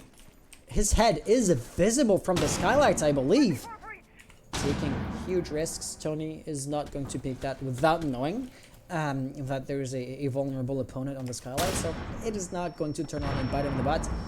But I still wanted to underline the major mistake that he's made right there. Kenny's gonna get first pick. That is with the UMP45, a notoriously weak gun, so you gotta give credits where credits is due. Mace here on Cigar Balk. I'm kind of looking for another kill, but that does not seem too likely to happen. So we're just turning around and pushing White Corridor now. There is absolutely Gibby. No, that is Gibby right here, not peeking, but you know, with the shotgun, if he was to be pushed at that range, he likely would get the kill, which is why we can see a few attackers rotating out. Oh, stab, probably just dropped down that hatch here, and it looks like MishMash were unaware of that or unprepared. I do see the one silhouette, that is Kenny, kind of ready to shut down a push, but if he was to lose a firefight, the remainder of the defenders are up top, so it would be as easy as shutting down the staircase. And planting the diffuser should be a walk in the park. It kind of depends on Kenny's demise, which is going to happen as we speak. And Ace is really low on health, right? So that was also a grave danger. I have misspoken though. There's also hatches, so shutting down staircases isn't, you know, the end-all be-all. But still, Stab and Chief getting a kill in rapid succession leaves us with Gibby in a 1v4 situation. This seems like it's going to go LFO's way. Right there, there is somebody who kind of seemed to know he was hesitating. But yeah, knowing does help. Of course, if you have no idea that your opponent is there, you're unlikely to fire back at him. But knowing in and of itself isn't enough. As I said, you have to shoot back. And in that instance, poor it was Smoke, right? Poor Smoke didn't shoot or didn't pull the trigger. Located a bomb. So, yeah, right here, I gotta say, LFO have displayed great adaptability. They could have fought tooth and nail for top floor control. It would have brought them nothing but misery, however, because they were unlikely to succeed in controlling the top floor. And, you know, top floor control really is only useful when you want to push reading room, as that's where the ceiling, or the floor depending, is soft and reachable. Sledge Sophia can, you know, make a number and then cover somebody that plants, you know, beneath them. But having a strong presence above is next to worthless once the attackers are actually using power to plant and to execute their push, which is exactly what we saw right here. Gibby had to come back from the top floor, but he was like unready, unprepared, and ill-equipped to do something. Steris saying send his YouTube to me. Steris, his YouTube. Oh yes, Reaper. Just look it up. Reaper EN. Are reminded to me at the end of the stream. You know what? I am going to take like 5 seconds. There's actually 5 seconds left to the the preparation phase. Attackers are moving out. Reaper, yeah, and I believe from the accent that the guy's German, so there might be a German variation to the accent. But like even just a Google result pop up like how APAC defense kids game on Argon, and he analyzes and breaks this down, how to beat PDS. So this is their attack. This is how you would circumvent that. And yeah, just mute the YouTube channel. We missed out on the. If it wasn't enough stars, I can still give it to you afterwards. So real quick, small recap.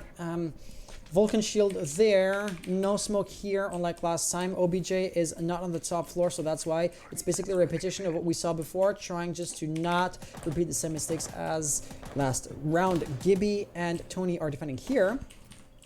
No presence in trains or that kind of stuff, which was arguably their Achilles heel last round.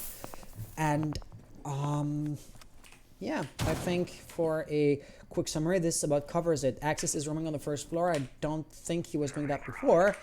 And now I really am done with the initial preparation, as you know, firefights proper are happening as we speak. Using the shield basically as a mirror window is strong. That flash grenade is going to affect him. Didn't quite clear the doorway. Therefore, the ADS device didn't go off and didn't protect him from flash grenades. At the end of the day, I wouldn't even say it's a good thing, as Gibby wants the ADS device to protect him from frag grenades. He is himself just going to sabotage it and move back. Maze losing a lot of health, but getting the kill on Maddox. Gibby was the last defender on the top floor, and he is likely to get flanked or something. Now he gets one out of ammo, though, with the shotgun. Is looking for another one. Munchies is downed, but he is not going to pursue the kill itself. Oh, it looked like he knew. It looked like he knew. How did he not? Oh, yeah, right. That is a hard floor right there. Unfortunate, because it could have been a double kill. God damn, Gibby, you just missed a golden opportunity there. Can't exactly blame him for that, but still, I mean, imagine if you had a double kill, because for the time being, and it is fairly early into the round, we usually went to the last seconds, which is why talking about 50 seconds kind of seems like it's early to me. But LFO did have the upper hand. Okay, Munchies has been put down and revived. Stab is about to be revived himself as well. So attackers do have the numerical advantage, but not the health pool advantage. But that can change in a heartbeat. Gibby getting a righteous health kill, and Kenny losing his life. Both teams trading a player. As far as bomb site control is concerned, Gibby has a strong control in B. Of course, he can just turn around and use the openings in the lower halves of the wall to deny access to Fireplace Hall. And Axis is in the staircase. Is he going to roam up or just, keeping control over bomb site? It looks like he's going to come up here. That works. He gets a kill. And now we have drop down diffuser lost. That's a final nail in the coffin. He's never going to get the plant. And he neither is really going to get the kill. The kills, plural, gets one, but of course the timer running out is going to give MishMash the round. There we go. So replays time it is. Match point at this right now. MishMash are really confident in themselves, I believe. It is exactly the same scoreline as we've seen last game. Basically a 5-2, 6-3, and if historical data was to keep on being true, MishMash would win the next round, or if this map was to play out exactly like the previous map did. Arguably, there's no real reason why it should. I mean, the dynamic strategies and bomb sites are absolutely different by, of course, virtue of it being a different map. But yeah, why not? Happy hazards also do happen. Did I not have to select that MishMash won the round, which gives us a 6-3 scoreline. Okay, yeah. Now, historical data might not be too accurate, but hey. Okay, so potentially our last defense, or potentially our last round. LFO are backs against the wall. They would have to win 3 rounds in a row, back to back to bring this into overtime. And even then, their map victory wouldn't be guaranteed. So they're facing unsurmountable odds. Can still make it technically on paper, but in practice, this round really does feel like a formality to me. Defuse a bomb. MishMash's playstyle really is unique. They're breaching hatches. I mean, that hatch you would usually see reinforced, right? But the idea is, I would rather have my roamers, in that instance Kenny and Tony, come back on site alive and have them with me in exchange for, you know, just breaching or destroying the soft hatch myself. Right here, Kenny is going to inflict a lot of damage on Munchies. Munchies is still up, right? Still very much breathing, but he is going to be an extremely easy target to take out. That was a run out by Maddox. Nicely done, Chief. Fallen to his death, leaving us with, you know, like I said, a 4v5 situation, but a lucky impact nade. We don't have a Maverick or a Maestro, sorry, in the composition right now. But you know, something as trivial as an Evil Eye could be a legitimate, life-threatening menace there for Munchies. The good news is, Chief being the first pick isn't a major setback. Losing a player is always problematic, of course, but you know, Flank Watch is nice to have. But for example, losing hard breaching capabilities would have been a really hard, a bad hit for LFO's attacking capabilities. Default cam still up, and you know, if Munchies or A's haven't destroyed it, they probably forgot about that. Okay, I was going to say, if you forget about it, you know, you're likely to not think at all about destroying the camera. But that's the caster's curse for, yeah, you're talking about somebody, and actions are just going to make you eat your words as you speak about something not happening. Maze and Munchies now extremely low in health. That is not encouraging whatsoever, even though they're only down by a single player, which arguably died to a spawn peak. So that's the kind of sneaky plays that, well, if you don't expect them, are hard to counter.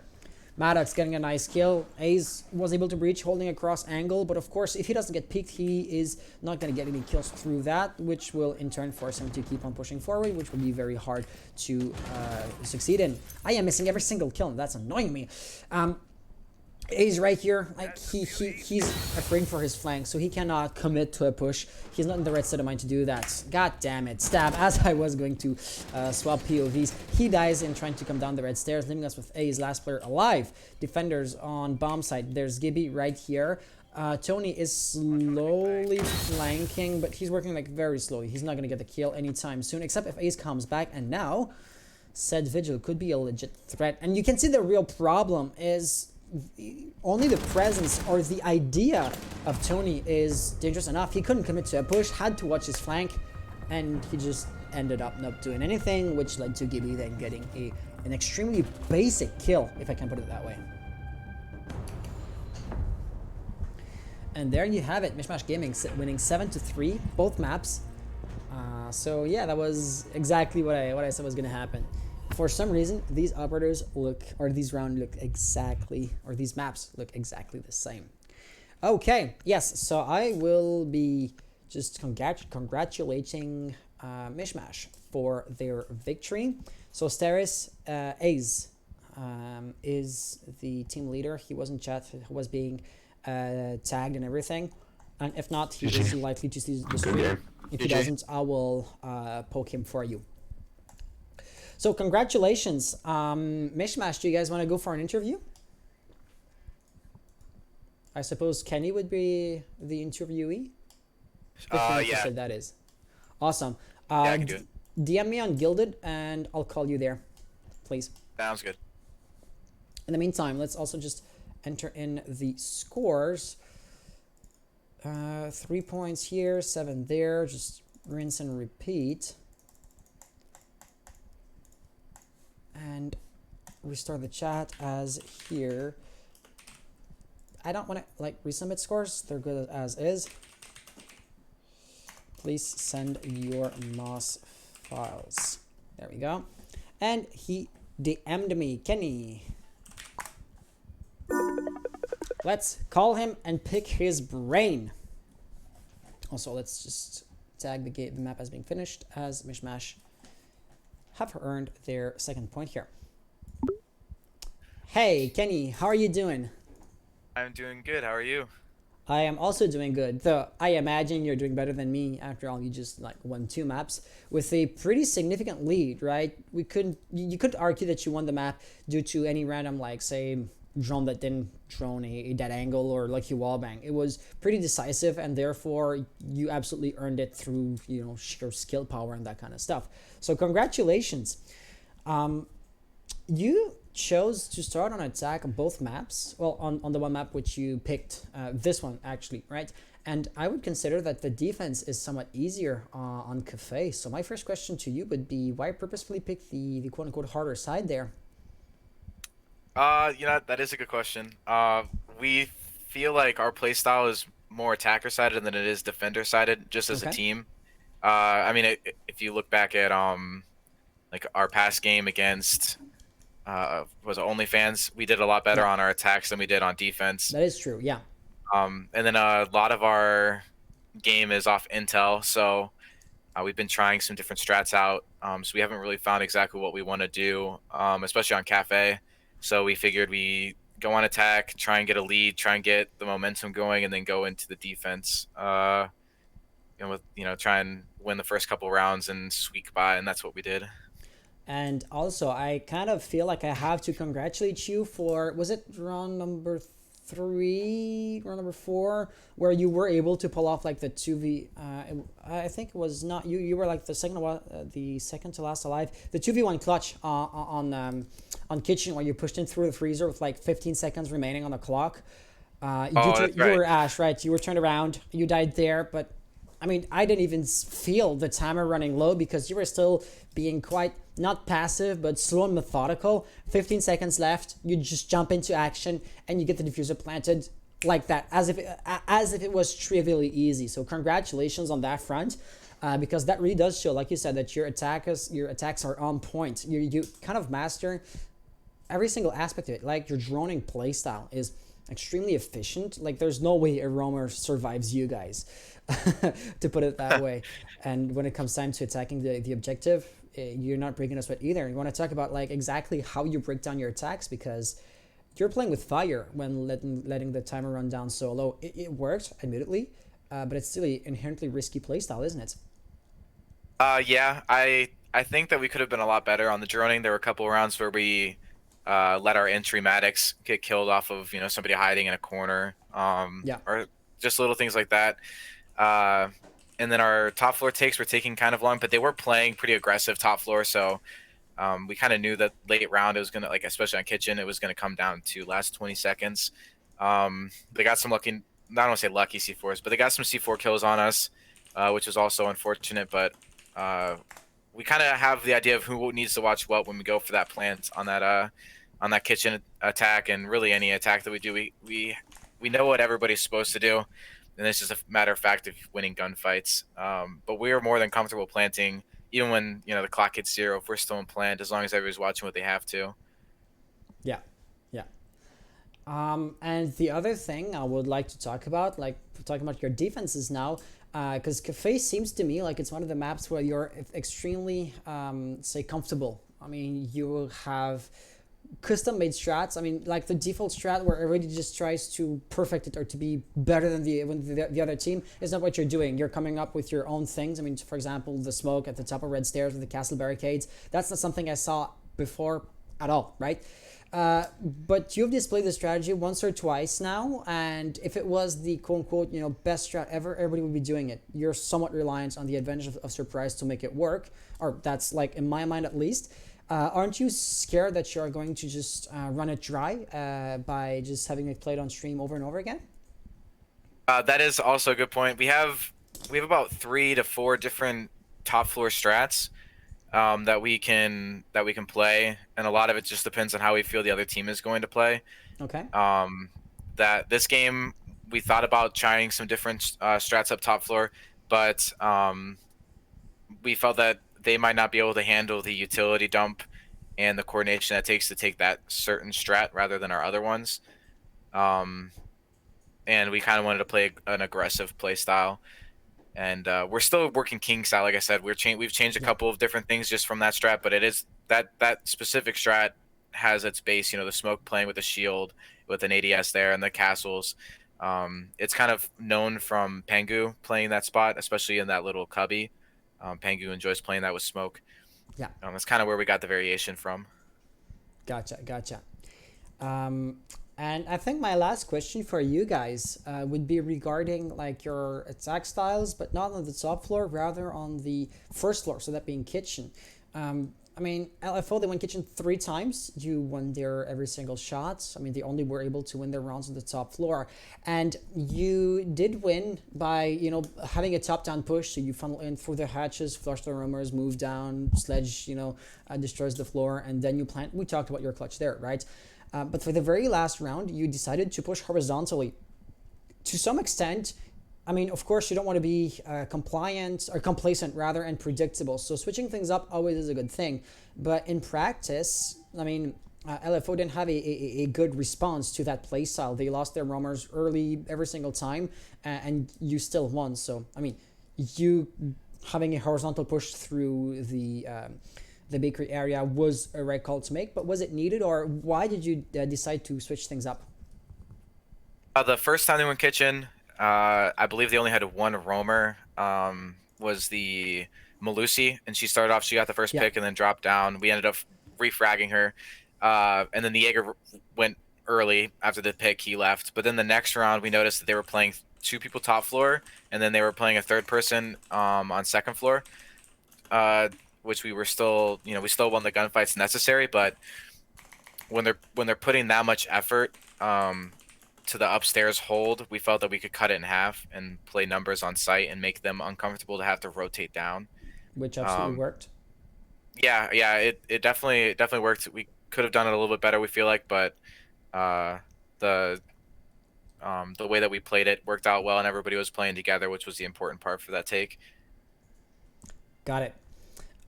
So here, I just got a message or a notification as you were explaining or responding to that question.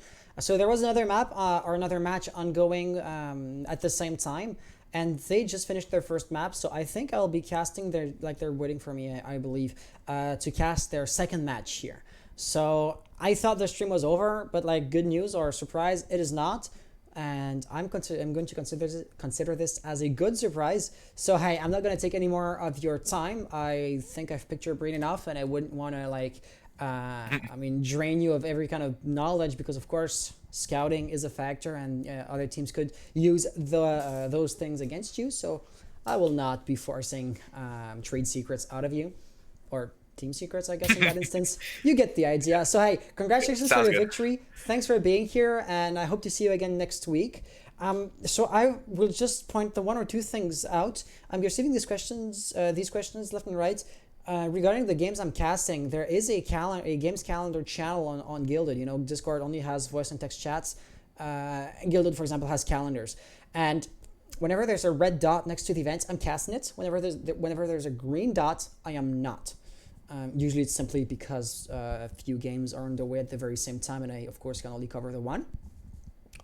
So this way you'll know for the next time. Same to the chat. When you guys are wondering about our games, you're going to have to go on Guilded. And by the way, real quick, there's on Guilded a few different like sub-servers or groups.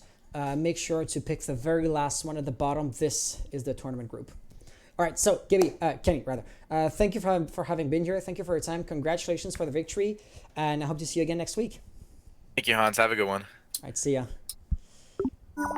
And with that being said, yes, let's prepare the next match. I'm going to take a 5-minute break just to like prepare everything instead of going into, say, map and updating the team's names, updating the team logos. Under your eyes, in your face, it would be not too entertaining. So might as well leave you guys with the with proper kill cams and that kind of stuff with our replays scene, or with our intermission scene, sorry. And that will be a bit more enjoyable for you guys to watch. See you in roughly 5 minutes.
malheureusement, ça va pas très loin.